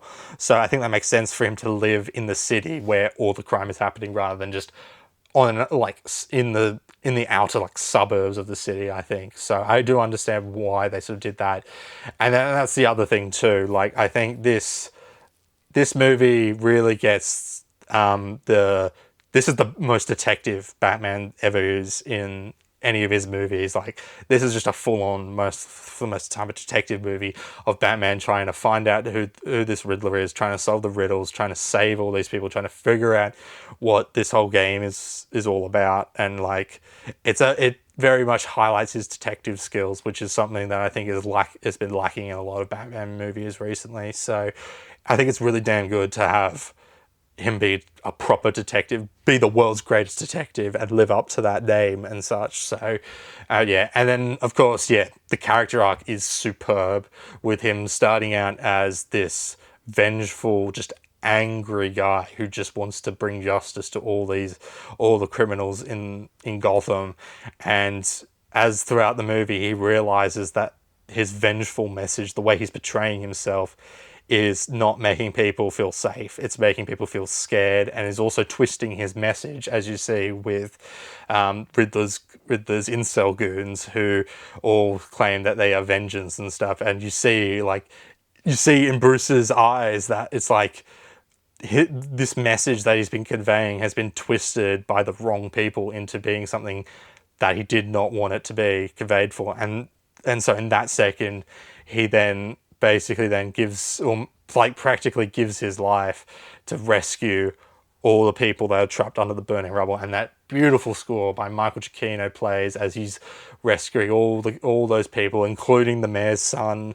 It's just like, oh man, it's so damn good just to see Batman just be hopeful, and be like him realizing like vengeance, like as he says, vengeance can't change the past. And so he realizes he can be a symbol of hope to Gotham. And like, yeah, and you see that when he's helping all of the he's helping a bunch of people in the recovery section as they're being airlifted out. It's just like, it's beautiful, like seeing how Bruce realizes he has to change his ways to actually be a proper hero, where people can feel safe and hopeful around Batman, rather than scared and just absolutely terrified out of their mind. So, not for the criminals, of course. The criminals, he'll still scare them relentlessly. It's the people, it's the citizens of Gotham that are meant to feel hopeful and safe with him around and such. So yeah, this movie is absolutely fantastic. The 4K looks phenomenal. I do have my tickets in here from when I saw it. I think I saw it 3 times in the cinemas, so you can barely see these on camera because the printing has started to fade quite a bit. So I've got these sort of scanned on my computer to preserve them. So I'm an archival I'm an archival person, so I will archive all these things. But yeah, on camera, these all just like plastic pieces of paper. But if you get really close and shine it under specific light, these do have they show all the printing for the tickets I had. So I love this movie so much. I saw it like 3 times in the cinema. So yeah, the long-winded thoughts about that movie, but it's phenomenal, and I am beyond excited for when the Batman Part 2 comes out next year. Boy howdy, if he can stick that landing, we could be onto something phenomenal here, and we already are, as proved by The Penguin. This show is phenomenal. This show is absolutely fantastic. Like, Colin Farrell as Oswald Cobb, or actually it is Cobb, not Cobb, which is a bit annoying. But anyway, Oswald Cobb I think is fantastic in this. I think this is just a really damn good mafia type drama. I think it does definitely borrow a lot from The Sopranos. I see a lot of details. Like, Oz feels very much reminiscent of Tony Soprano, especially with his mother, the way he deals with all the different mob bosses, and as well as also Victor being very much like Christopher Moltisanti. So I do see there's a lot of Sopranos sort of influence in this. But I think it's a great, compelling sort of mob drama about Oswald Cobb, about rising up the chain with various things. Sophia Falcone is absolutely fantastic in this show. She is so scary and just so unhinged. And it's like, and then when you watch her backstory, it's so sad. It's like, just shows how much of a bastard Carmine Falcone is. And so, yeah, like, never would I have ever imagined Sophia Falcone being the highlight of a Batman related property. Like, that's just crazy. So yeah, it's a phenomenal show. Fantastic. That I love, one of the things that makes it so damn good is it goes by the same path as Breaking Bad as well as The Sopranos, in that the show lulls you into rooting for Oswald as well as Victor and stuff.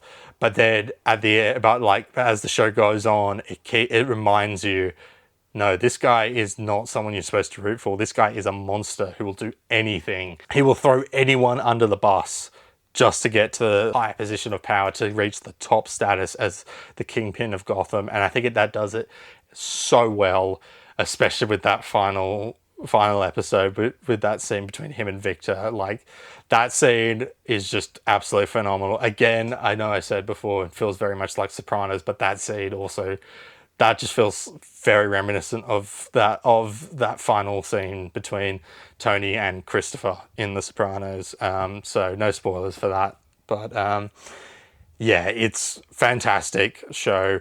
Great first season. Will be interesting to see if they do another season. I think, yeah, it'll be interesting now that he's become Kingpin of Gotham. Maybe he might get deposed or kicked by Batman, which I think everyone's really hoping for after what happened at the end of that season. Like, I remember I saw a lot of people after that episode came out, people were posting that short clip in Arkham Origins when Batman like confronts Penguin and just throws him against the wall. And like, everyone was like, we need that in the Batman Part 2. I'm like, yeah, we definitely do need that. So it'll be interesting to see if we either get a second season or he's defeated by Batman, essentially. So yeah, Need to give this a rewatch because I haven't watched it since it was broadcast, and I got the 4K because I imagine it will look really good on 4K, considering the show definitely emulates the same style as the Batman. I mean, it does look a tiny bit cheap because it's on a TV budget, but yeah. So the Penguin, absolutely fantastic original show, probably the best. Would it be the best comic book show? Maybe. I mean, it's a bit unfair because it's only one season, so I'll leave it to that. But I think it's definitely in the top five. I'd probably say because it was just so damn good. Because it's like the Dark Knight, where it's more than a comic book show. It's a prestige television experience. So check it out. It's a blast. Watch it if you haven't. Just phenomenal, and just this whole universe is just on an absolute roll, and I am stoked to see where this goes from here. Then we've got Green Lantern, which is on DVD. I've had this for ages. I think I bought this over 10 years ago or something. So really, I just have this in the collection because it's just one of the DVDs I just have left over. So the movie I have not watched in so long, although I've watched it enough times that I could pretty much remember pretty much all of it. But yeah, I mean, it's not a great movie, is it? I think the CGI on the suit is just weird. I think the idea, the style of having Hal's eyes change when the mask comes on is neat, but the design to have him have no pupils just makes it look really freaky. So I'm not a fan of that. Parallax is just a CGI gloop monster, which is just a far cry from what he is in the comics, where he's the physical embodiment of fear. And sort of the reason why Hal Jordan went crazy originally in the 90s. But of course, you're not going to do that because this is his first movie. So yeah, I think it's a silly movie. Very surprised. I think I remember when I haven't watched this in over maybe 7 or 8 years. But the fact this has got Taika Waititi in it is kind of crazy. Just see him in this, it's just wow, that's absolutely maddening to see. So yeah, but I guess the only saving grace for this movie is this is where Ryan Reynolds and Blake Lively met. So I guess there's one saving grace for it. But yeah, apart from that, you can see why this set Green Lantern back and why we're only just now getting a new Green Lantern property. Even that seems to be sort of a bit embarrassed to be a Green Lantern show. So this movie has probably done a lot of damage to it. But personally, I think I remember I was fine with it. I mean, last time I watched this, I was maybe 15 or 16. So thinking about it now and all the scenes, now later on, it's not a good movie, but I would probably if I was able to watch this again, I would probably have a fun time with it. So yeah. Moving on, we then have Joker on Blu-ray. I haven't actually I haven't upgraded this to 4K yet, even though I probably should, because visually it does look very good. I mean, this movie's complicated because when I first saw this movie, I thought it was phenomenal. I thought this was fantastic. This was my favorite. This is my favorite movie of the year because I just thought it was just so different, so innovative, just so relentlessly disturbing, and just different, and the vibe of things. Having watched a lot of other things, especially Taxi Driver, and as well as various Robert De Niro not Robert De Niro who's in it, but Martin Scorsese movies, I could just see Todd Phillips just pretty much stole a lot of that from those movies and just put it into this movie. I think I still enjoy it. I think it's a good movie, but it's not the peak of what I thought it was. So yeah, personally, I think every time I watch this movie, I still enjoy it, but it's I can see it's just Taxi Driver or King of Comedy. I've heard is a lot of the influence from this. So yeah, but I think Joaquin Phoenix does a good performance in this. I think he's really, really good in this, really chilling.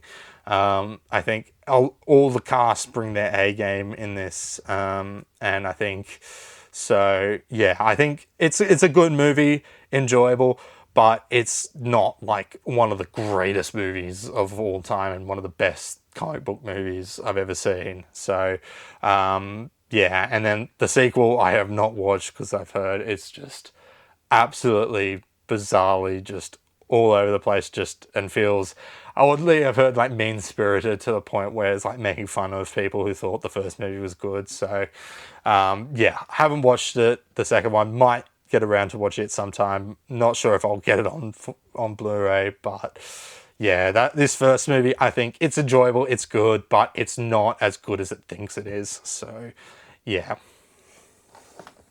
Then we move on to the Christopher Reeve Superman movies, with of course, the first being Superman the movie.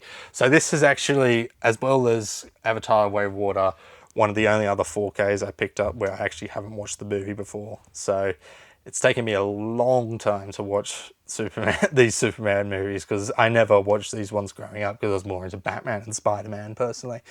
So, but yeah, so I've gone back and watched this. This is the blueprint. This is where everything comes from. Every superhero movie you think of, this is where it all started. And I think Richard Donner, for the most part, did a really damn good job. I think personally for me, the first half is really slow.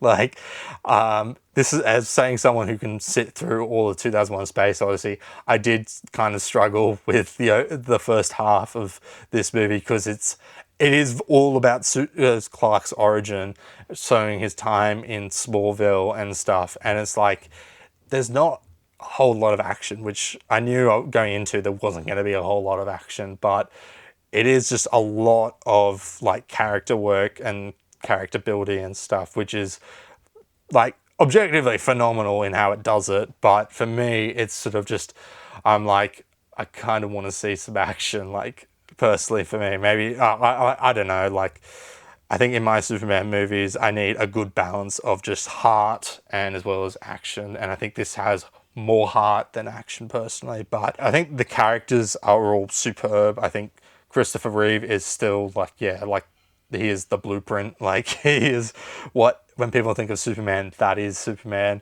I think Lois Lane is really good. Gene Hackman as Lex Luthor he's entertaining, but he's not the preferred Lex I like. Like, he's definitely supposed to be, of course, Silver Age or Golden Age Lex Luthor, which is, of course, makes sense considering those were the comics at the time this movie came out. So it's all about him trying to be the best criminal mastermind, pulling off the biggest heist of all time and stuff. Personally, I prefer my Lex Luthor to be all ego-driven and being like, I just hate Superman so much because of this guy can just do everything without having to earn any of it in his entire life. Like, I prefer that type of Lex Luthor. So this Lex Luthor is just not as interesting personally. So, yeah, but this movie is still fantastic. I like, personally not my favorite Superman movie, but it's the blueprint for every single superhero movie. If we didn't have this, we wouldn't have a lot of superhero movies to begin with, really. So this really set the standards. So it's a movie I appreciate more than I ultimately sort of very much enjoy, if that makes sense. So yeah, so Superman the movie, fantastic, influential, but my not personal favorite movie, Superman movie. That would be this, Superman 2. This is the Richard Donner cut version, which I haven't watched yet. So I've only watched the theatrical cut of Superman 2, but I've heard the Richard Donner cut is slightly better. But I really love this. I think this is my favorite Superman movie. I think it gives a bit more action to the things. I think it also is, I think there's gets some really interesting details, especially the main thing being that Lois finds out Clark's Superman in this. So you got all that relationship drama, I think works very well. Terrence, what's his name? Terrence Donson or something? I can't remember his last name, but he plays Zod so damn well. Like, it's so comically over the top and stuff with the way he speaks, like, kneel before Zod. And it's like, it's so over the top, but I think he's great as the villain, as well as his two henchmen and henchwoman. So I think it's great. I think, yeah, well, ultimately I prefer this one is, yeah, there's a bit more action to it, a little bit more fighting, but some cool, like, sort of action set pieces. Even though it looks all a bit cheap and stuff, I think it's just a lot more. I can watch this. This is more watchable for me than the first movie, because I think it's got a bit of a faster pace and just, yeah, with the action is what I'm sort of looking for essentially. But yeah, so yeah, it's a fantastic. I think it's a great sequel. I think Clark, like, learning to, like, him choosing to get rid of his powers and then going back to regaining them is great. I think that's all good. I mean, the whole bit with the guy at the diner, like, harassing Clark, and then he goes back to the diner after he gets his powers back to take him out is feels a bit weird in a Superman movie. Like, it feels like, yeah, no, like, there's no, I don't know, it just feels like a weird inclusion to have. Like, I don't know, just feels a bit bizarre. So, but yeah, I think it's great. I think Lex Luthor's inclusion in this is great, and I think his character is a bit better here, which is more of what I prefer here, with him, like, scheming, like, working with, like, Zod and stuff to bring them down, but secretly trying to undermine them both at the times and stuff. So, I think he's a bit better here. So yeah, I need to check out the Richard Donner cut sometime because I've heard that's a tiny bit better. So I need to watch this on 4K because I haven't quite yet. I've only just watched this on streaming. So yeah, Superman 2. Then jumping on a tiny bit, we got Superman Returns on Blu-ray. So this is it's interesting. This is the sort of first sort of legacy. Would you say this is the first type of legacy sequel? Because even though it doesn't have any of the returning cast, it's returning to this universe that ended, like, over, like, 10 years ago when this came out. I do enjoy it. I think there's a lot of enjoyment to be had. It feels very much what some elements that Man of Steel was missing, where this is a Superman who actually saves people and feels a lot like Superman.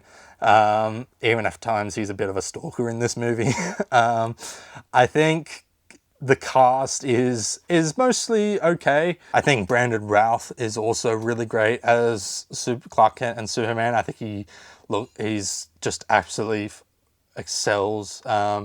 And he really feels like the continuation of Christopher Reeve's Superman, even to the point where they do just reuse a lot of his lines. But I think he's still really damn good, and I think he does an exceptional job playing him again in the Crisis on Infinite Earths miniseries crossover. I think the actress for Lois Lane, she's all right, but she's kind of a bit sort of bland and forgettable, to be honest. Paul James Marsden plays another character in a comic book movie where he's just getting cucked.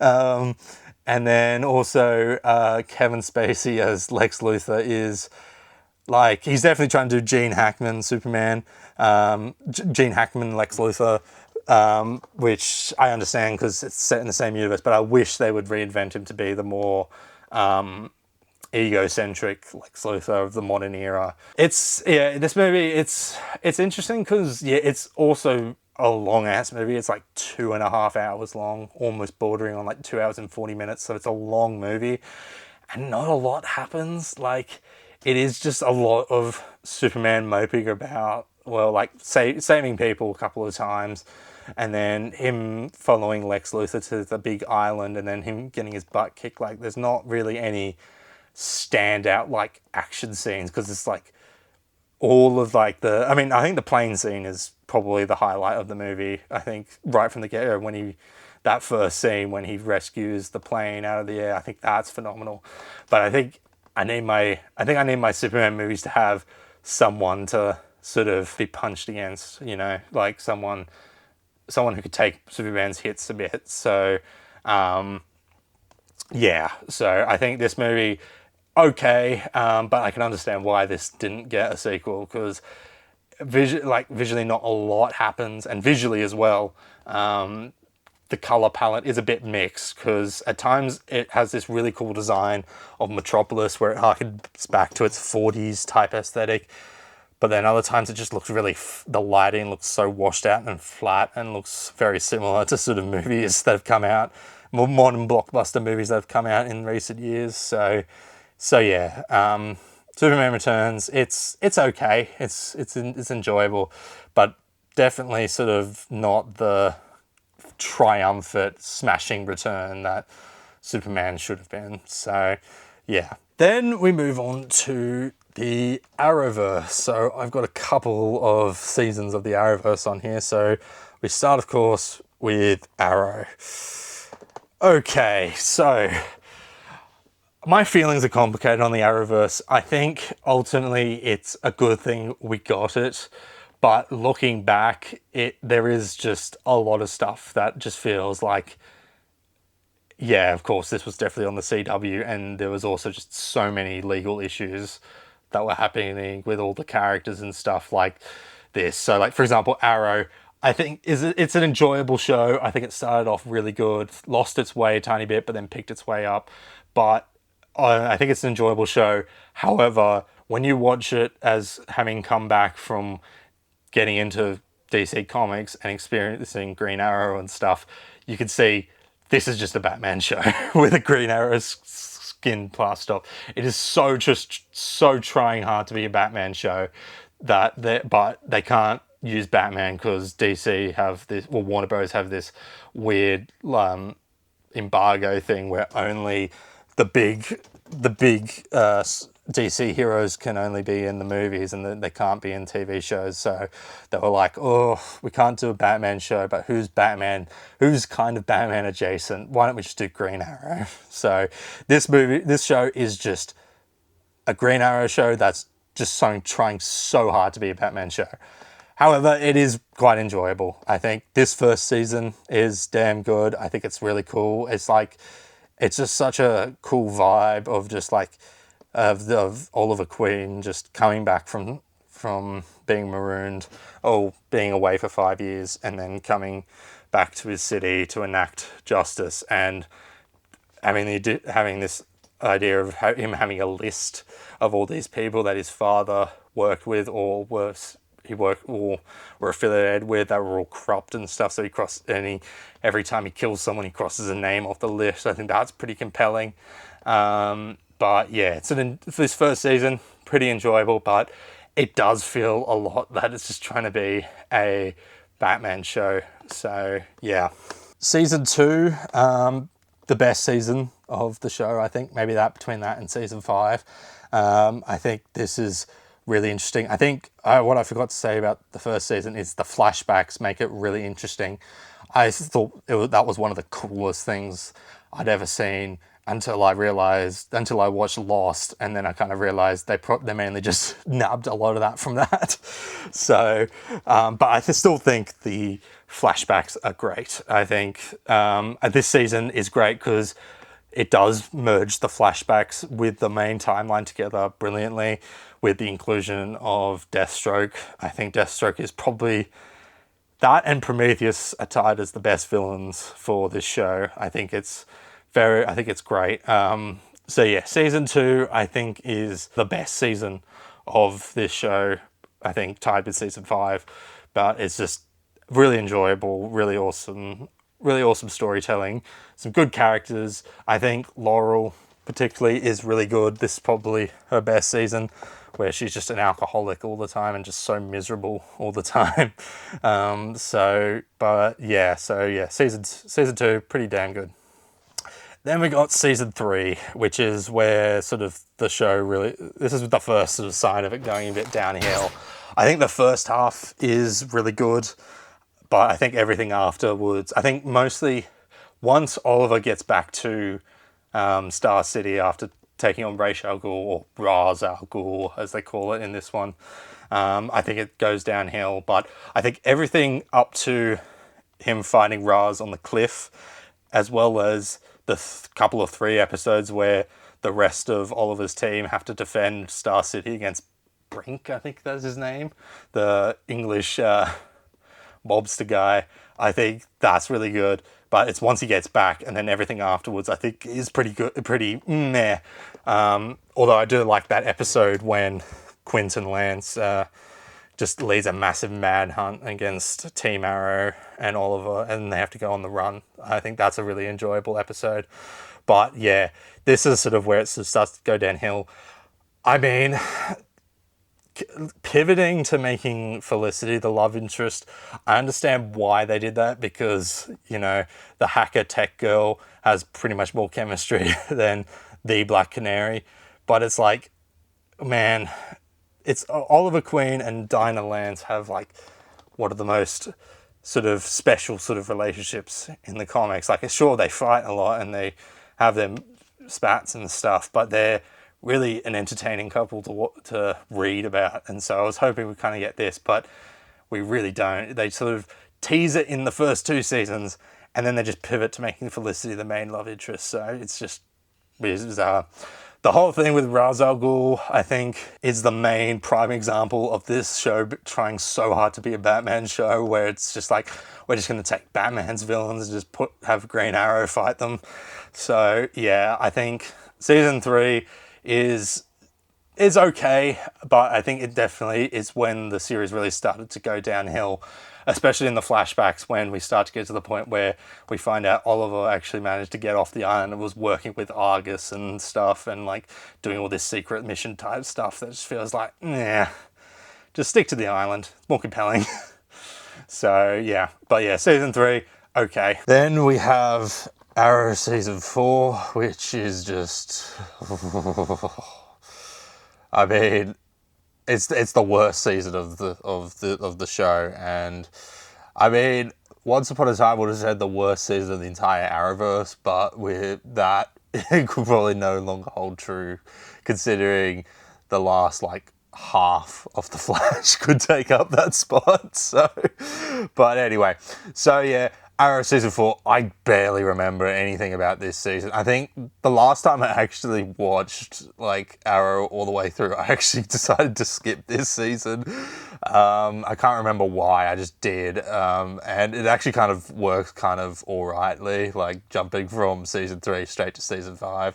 But yeah, season 4 is just absolutely just awful. Like, I understand what they're trying to do, bring a new type of Ra's al Ghul character with Damien Dark. And to be fair, I can't remember his name. Is it Ian McDowell? I think that's his name.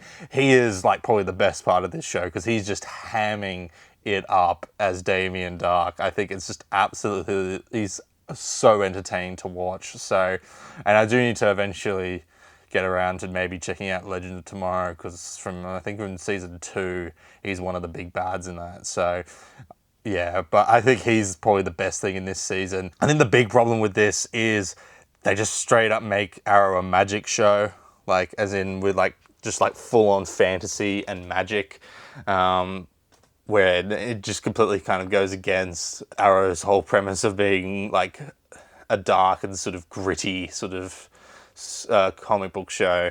I think Ra's al Ghul's mostly fine because it's in that. It doesn't go too crazy. It's all, you get some mysticism and things, but of course with the Lazarus Pit and stuff. But I think this just goes into just wacky territory with like Damien Dark like stopping arrows and stuff, and it also just gets to the point where it's like, how on earth have they not been able to take this guy down by this point? Like, it's making Team Arrow stupider. That the fact that they just cannot take this guy down. It's like, oh my word. The whole stuff with the relationship between Oliver and Felicity is just a dumpster fire. Like, the whole drama that happens with, I think during the crossover where Felicity finds out Oliver's got a kid and then dumps him because he didn't tell her right that second, is just ridiculous. And then you have when that obviously gets erased in the crossover, it gets brought up again later on, and like during that moment, because of course Felicity got from memory, she got shot in the stomach and then becomes pretty much just discount Oracle, and then when they have that big fight, she literally finally has the courage to stand up out of her chair and walk out of there. And I remember when I first watched it, I was just pissing myself laughing. It's like, oh my god, it's so melodramatic and so over the top. I coughed in between there, but I cut that out. But that just shows just how silly and ridiculous this whole melodrama thing is. And then, of course, we can't not mention the ultimate sin that this season does is just completely wasting Black Canary, just like absolutely getting rid of her, having her just get stabbed by Damien Dark, because I don't know, it just feels like, yeah, like the showrunners were like, we don't really have anything to do with Black Canary, considering she's not supposed to be, you know, she's supposed to be his love interest, but we've got a different love interest and we're sticking with that, so we don't really have much to do. And so let's just kill her off in this absolutely disastrous way that just feels like an insult to her character. Like, it just feels like just put a stain on like Black Canary's legacy, especially in this show. But I think they did try to course correct it a bit with the addition of Earth 2 Laurel Lands in next season. But man, and then it comes to this really just bizarre season finale, from what I remember, where it's just doing the Dark Knight Rises with the cops and civilians banding together behind Team Arrow, and it comes to a climax. It's just a big punch up in the street, and it also looks really bad. Like, one thing I forgot to talk about the other seasons is Arrow actually has some really damn good fight scenes. Like, this was I feel this was it was a good predecessor to Daredevil. Like, their fight scenes were like, wow, those are actually really damn good. And in this season, they're not. They're just awful. Like, the way I remember, I think I watched like that fight back like a couple of years ago, and I saw the camera quality is just so cheap and so just, oof. It's like, oh man. But anyway, yeah, season 4 is absolutely sucks. The only good thing about this is it sets up the cool thing with season 5 with Oliver Queen becoming mayor. But apart from that, it's a dumpster fire, and I'm very surprised that they managed to course correct it with the next season. Then, jumping ahead a bit, season 7. I don't have season 5, 6, or actually 8 as well. I only got season 7 because I think I wanted it at the time. I think I got this for my birthday or something. But I've just, since I haven't rewatched the show, I just haven't been sort of inclined to go back and collect seasons 5, 6, and 8.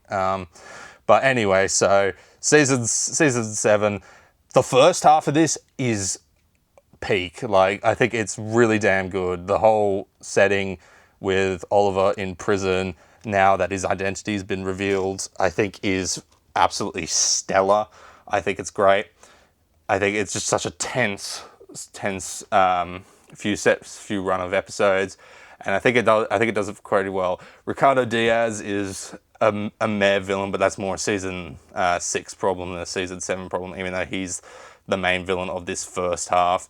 But then we get to the second half with this whole, I think, what are they named? The Ninth Circle or something? They're basically just League of Assassin knockoffs.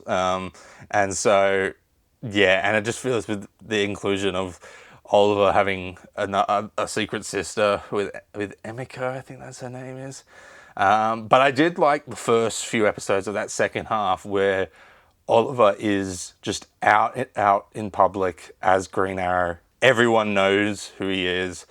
And I think it's kind of interesting. I think I really did like the direction of this season, which season 6 left off from, where he actually revealed his identity to the world, and so everyone knows who he is. And so, what is it like to operate in a world where his identity is public? Like, you see him going on to like various like talk shows and stuff. He has to work with the police and sort of stuff. So it's very interesting. But I think the whole thing with the Ninth Circle and Emiko and stuff is just like it definitely brings this whole the season down overall. So it's a middling sort of season because the first half is so good, but the second half is just although it does leave on a great cliffhanger then with the tie-in to the final season, of course, Crisis on Infinite Earths. So yeah, Arrow season 7. Then we move on to The Flash, which for the most part was always my favourite Arrowverse show.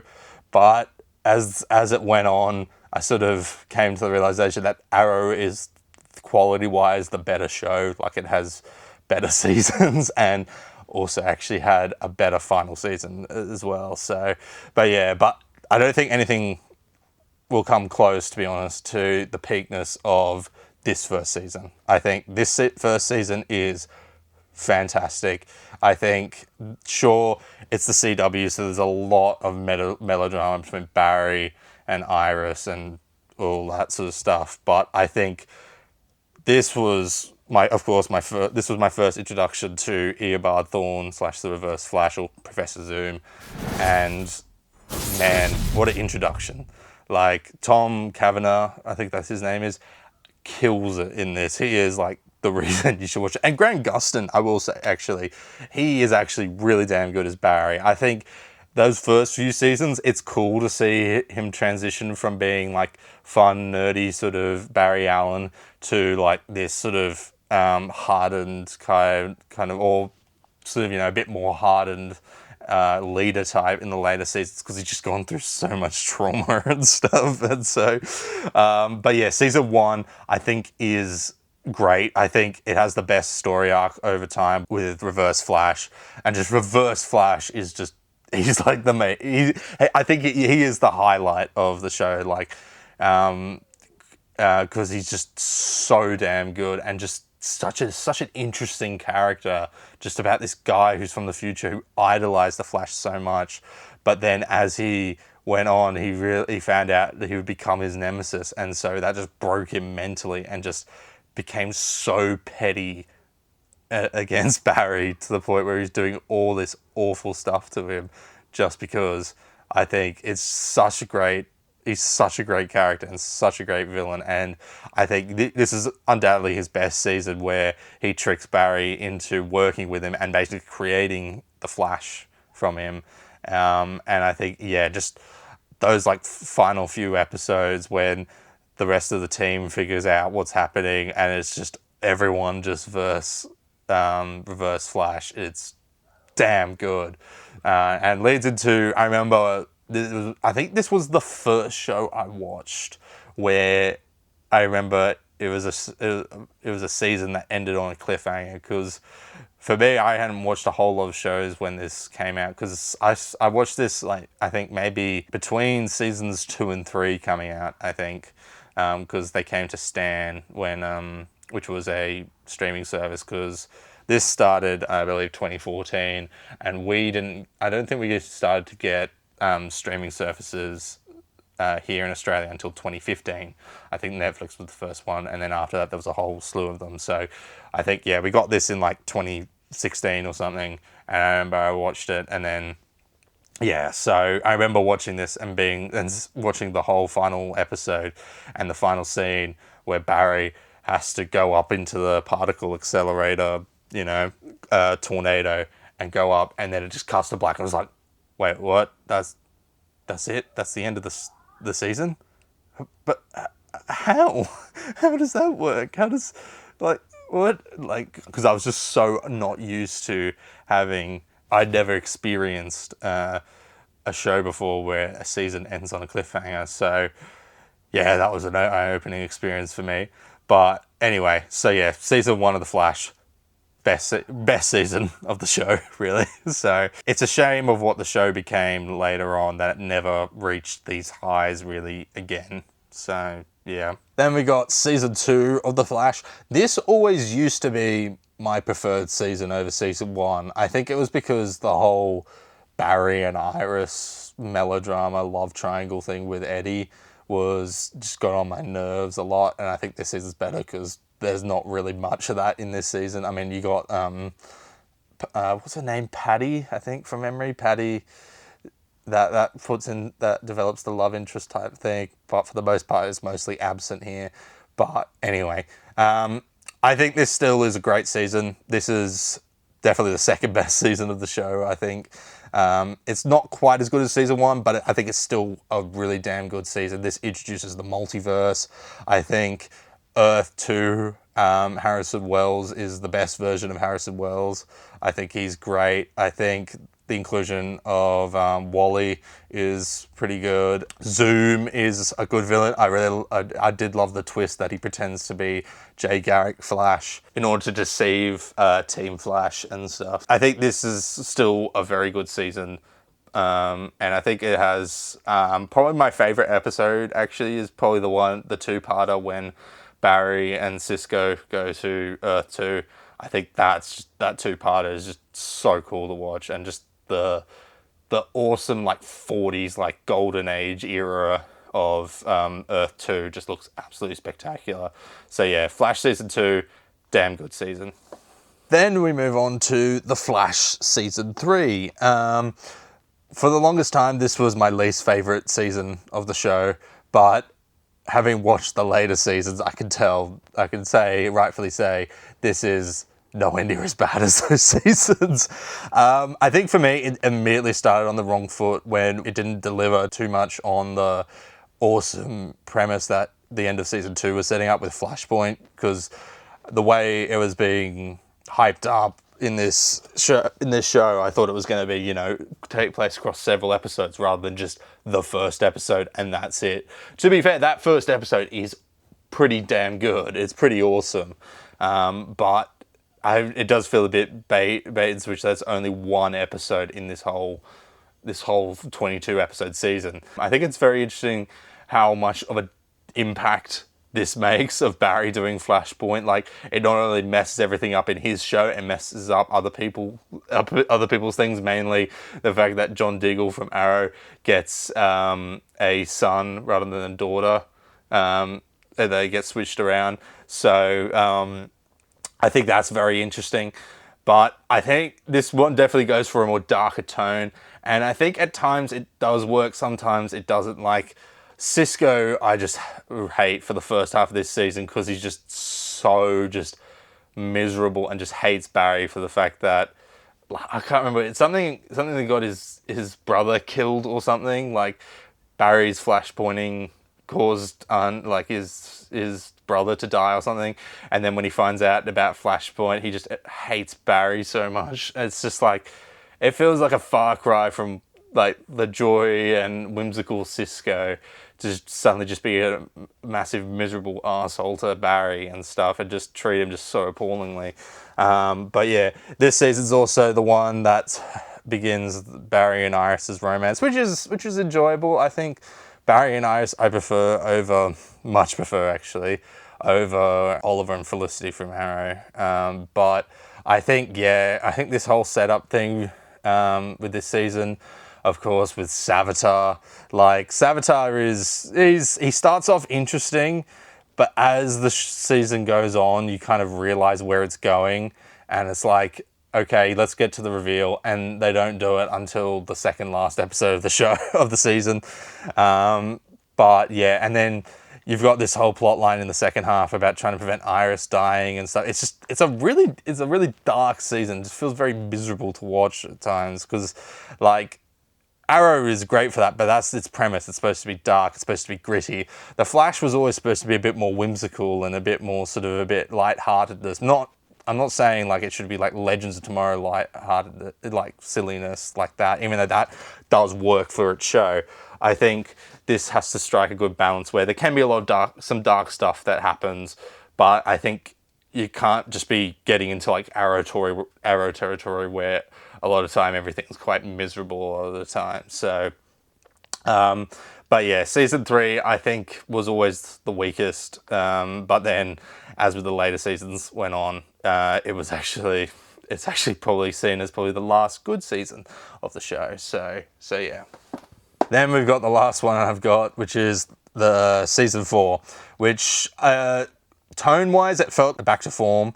With like, it felt everything was just, the color palette was just so much brighter. Everyone was just more happy this season, which I quite enjoyed, even though I am a sucker for really dark and messed up storytelling. This one is interesting because I think the decision to finally have a new villain that wasn't a speedster was very much needed, because by this point 3 seasons in, it was a speedster villain every single time. So having Clifford DeVoe, the Thinker, be this non-speedster who's like one step ahead of everything. He's like got everything planned. He knows the outcome of every situation. I think is really good. I think that's a really good thing. And I think the overall plot line of this season is really good, where he's basically creates this bus of metahumans in order to go around and steal their powers so he could then get all his powers.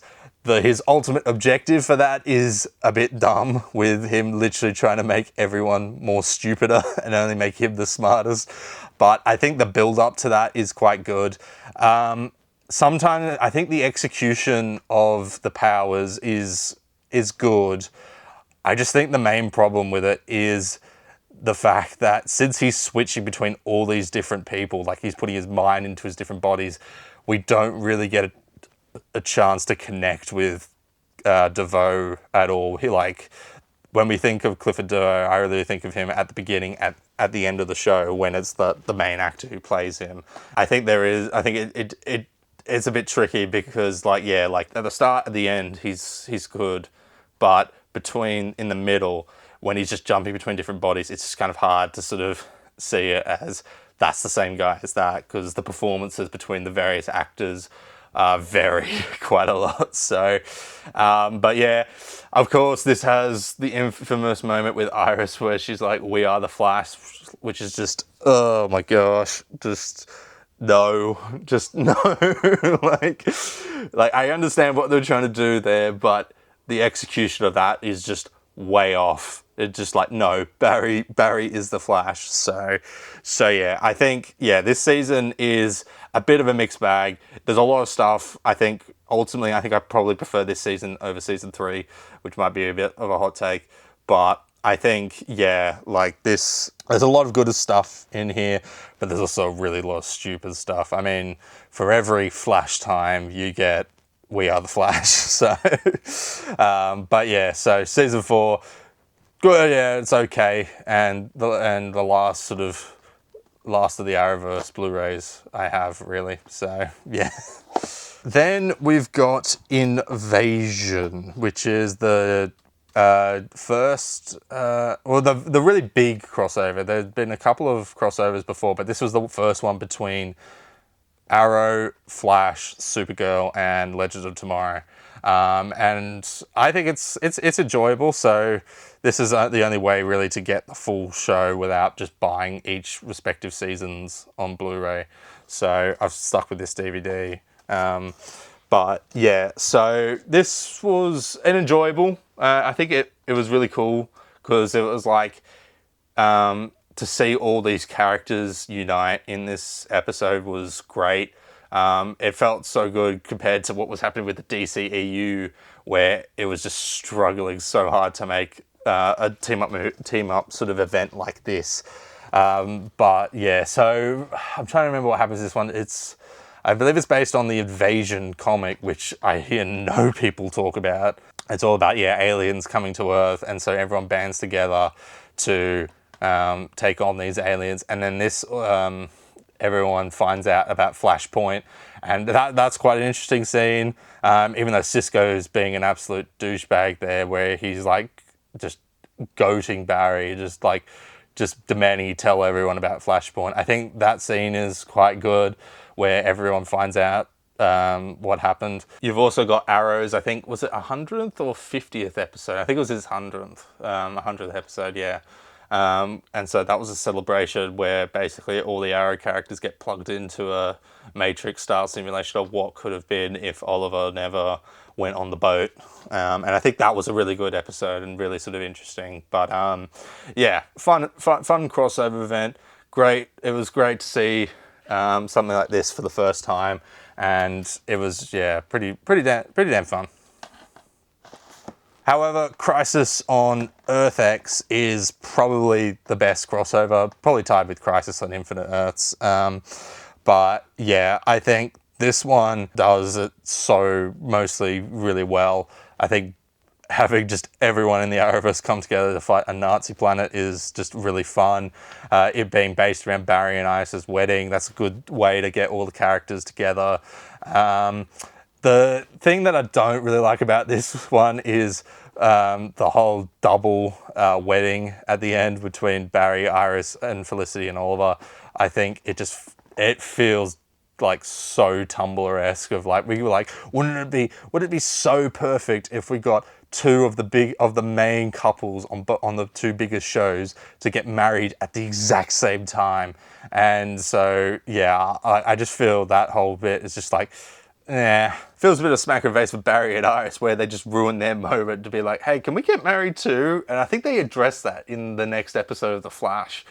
From memory, like Iris sort of says, we'll send back their wedding present because they ruined our wedding. And it's like, yeah, that's fair enough. So, but yeah, apart from that, and also the whole drama throughout the whole event with Felicity being like, I don't know if I want to marry Oliver or not. I think regardless, this is really good. I think the one of the highlights of this is, of course, the Nazi doppelgangers with Kara and Oliver. I think that's great. Eobard is perfect here. I think it's really cool. I think my favorite scene is probably the scene when they all get captured and just Eobard just gloats to everyone in front of Barry. Like, I think he's just great. And of course, he's the only one that actually ends up surviving, which makes complete sense. So, but yeah, I think overall, this is probably the best crossover that they did, although I think Infinite Earths is way more ambitious and more important, but I think this one did it a slightly bit better. Then we move on to Gotham, which is my personal favorite live action DC show. I think basically when this was coming out, like as the Arrowverse was also on the rise, and I was watching like Arrow and Flash, I was like, this is so good. I really love it.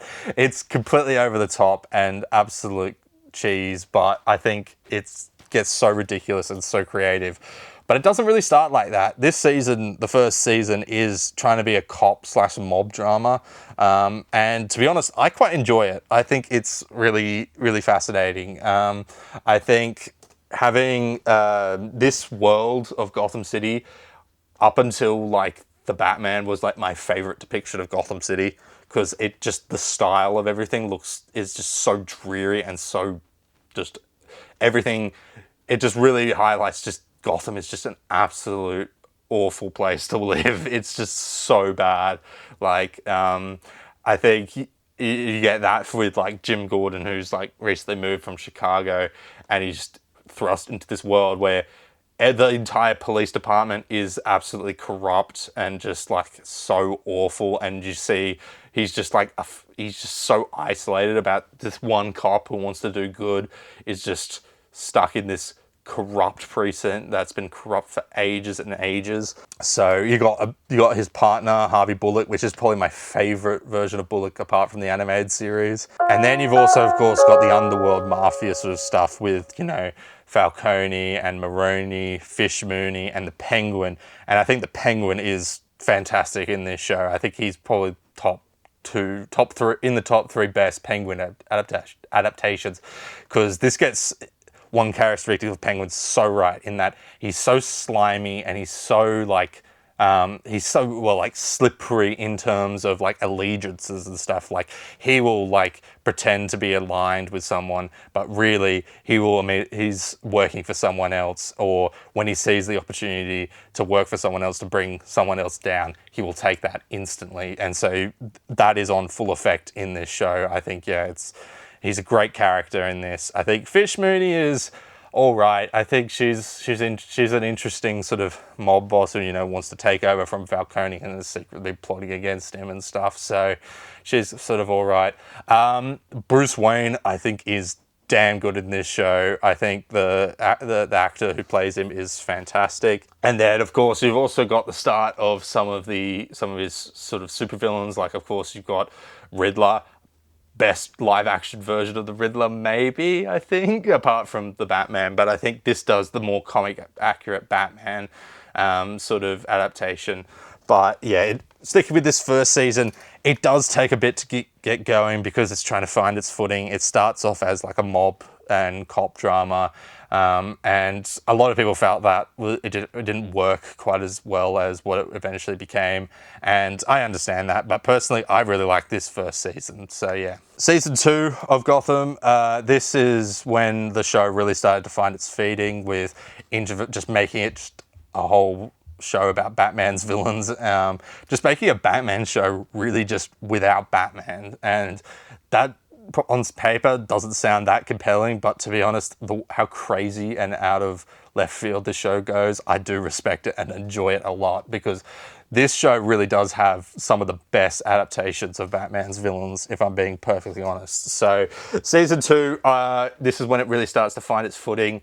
Most of the first half is all dedicated to the new mayor of Gotham, like Theo Galavan or something, and how he has ties to another sort of League of Assassins type knockoff. I mean, I always just assume any religious type sort of religious cult that has that want to destroy Gotham or just have something out for the Waynes or something is just, I kind of view that as a League of Assassins knockoff, because League of Assassins is the sort of type cult sort of religious order thing that in the Batman mythos. So, but they're completely different thing. I think it's this Order of Saint Dumas.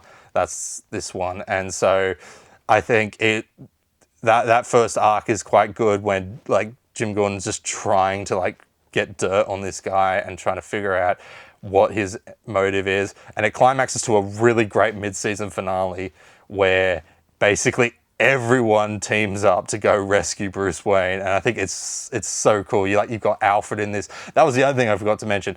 This also has the best, probably my favorite version of Alfred, where he's still got those butler / fatherly sort of tendencies, where he's like a father figure to Bruce, but he's also just a massive badass because he's of course he's from SA. I think it's SAS from memory, but he's definitely this Alfred's got military training, and he's just such a badass. And of course it helps because he's played by Sean Pertwee, which is the son of the late John Pertwee, who played the Third Doctor. So he's definitely going to throw hands down. So yeah, the mid-season finale is is just so good. Just watching everyone, including Penguin, the GCPD, Selena Kyle, and just everyone just ganging up to go and take out these monks and rescue Bruce Wayne. I think it's great.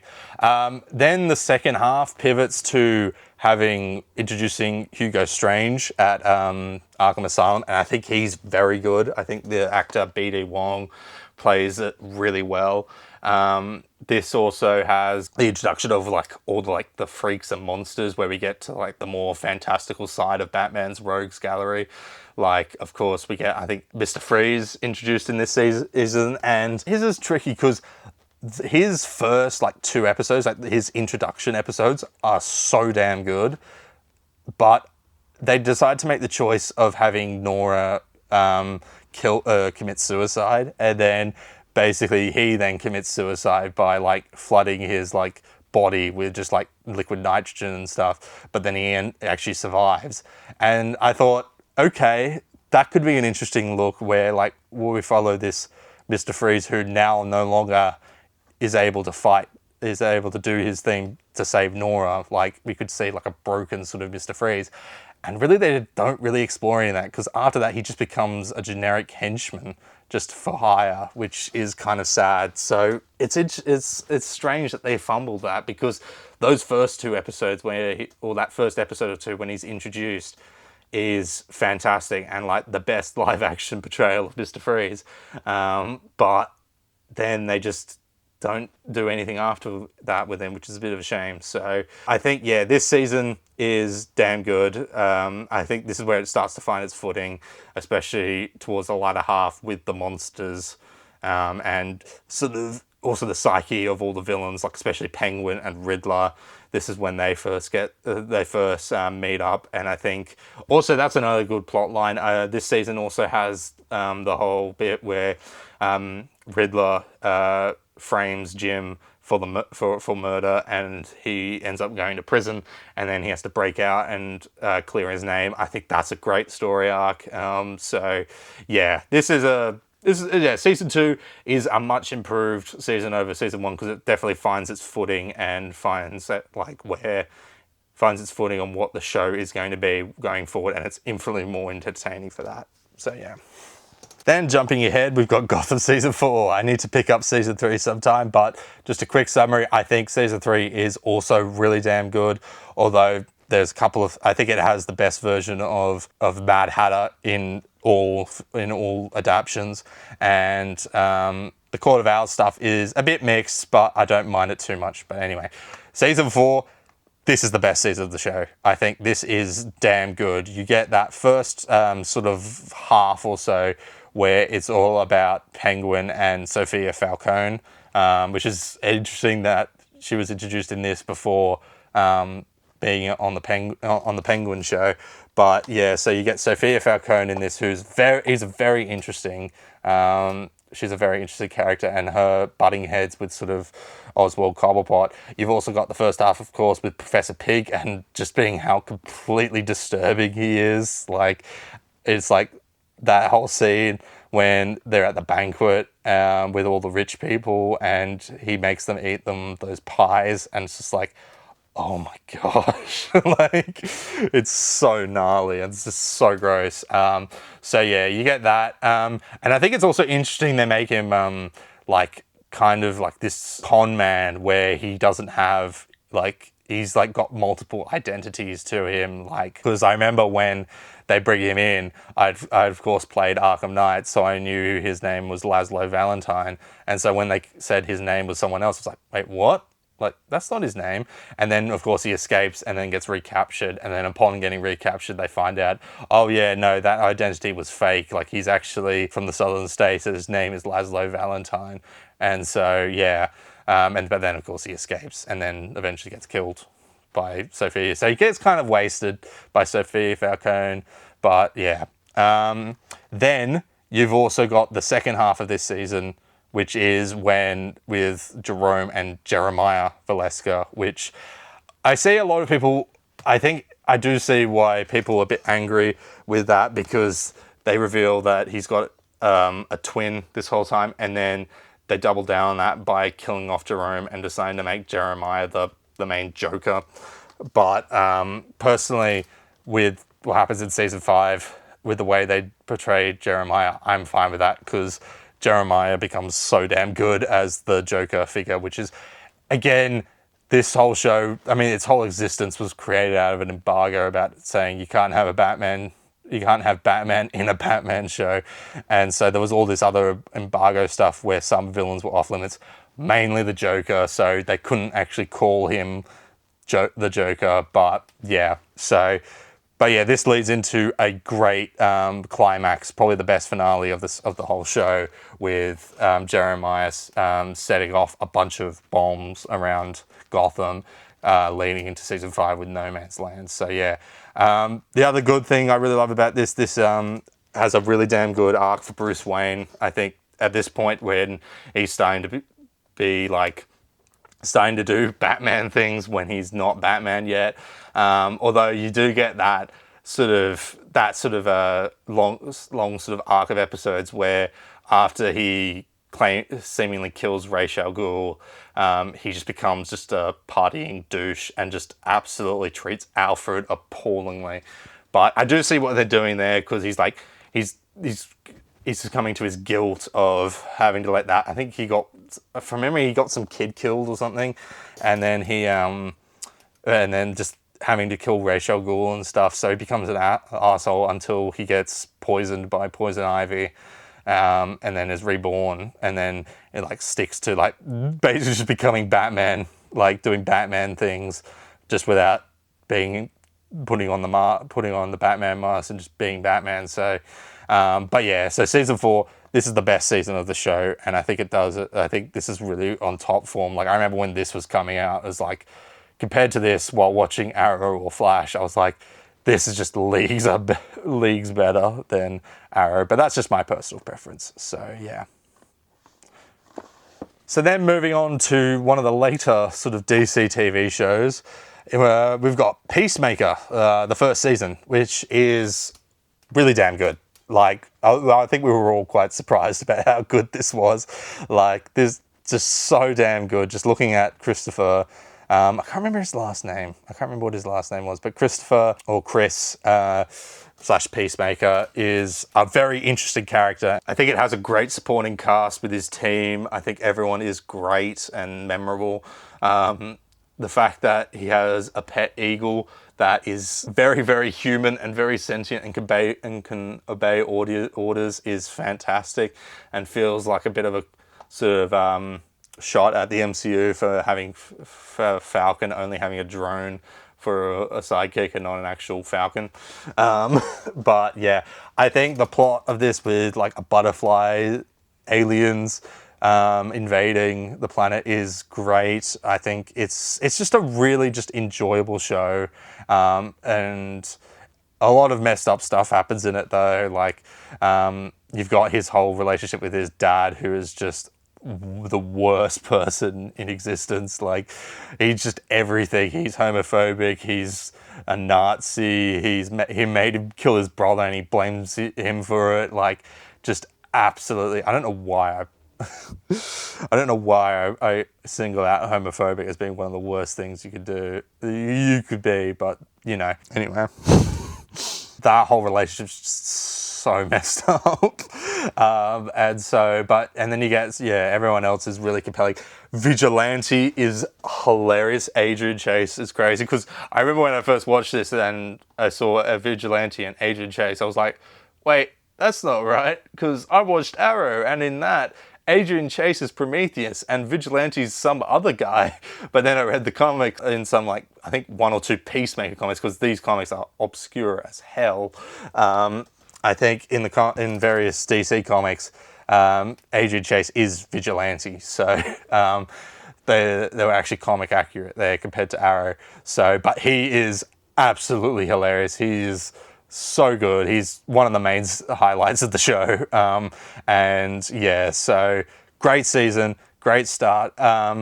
This has actually also, I think, gone up in price now, because I believe the Blu-ray has gone out of print. I think mainly that's because season 2 retconned the very end of this season with the fact that since this was made when it was set in the DCEU, you've got the Justice League who show up for a cameo. But now that season 2 is supposed to be set in the DC universe, they've sort of slowly sort of retconned out that this takes place in the DCEU now. So now they've put the Justice Society in there for season 2. So, but this still has the original Justice League cameo. So I think that's probably why it's gone up in price for value, because this is the only way you can get that version. So, but yeah, Peacemaker season 1, great. I'll quickly say season 2 was good, but probably not as good as this first season. But I've really enjoyed a lot of the stuff they did there. So yeah. So that brings to an end part 2 of the 4K Blu-ray and DVD collection. For part 3, next time, there will be a bunch of sort of different sort of franchises rather than just one whole big franchise like with this video with DC. So we'll finally get some different movies again. So next time will be a bunch of different franchises and just individual movies as well. So a couple of those highlights are Die Hard, Evil Dead, Harry Potter, as well as Indiana Jones. So look forward to that, and I'll see you next time.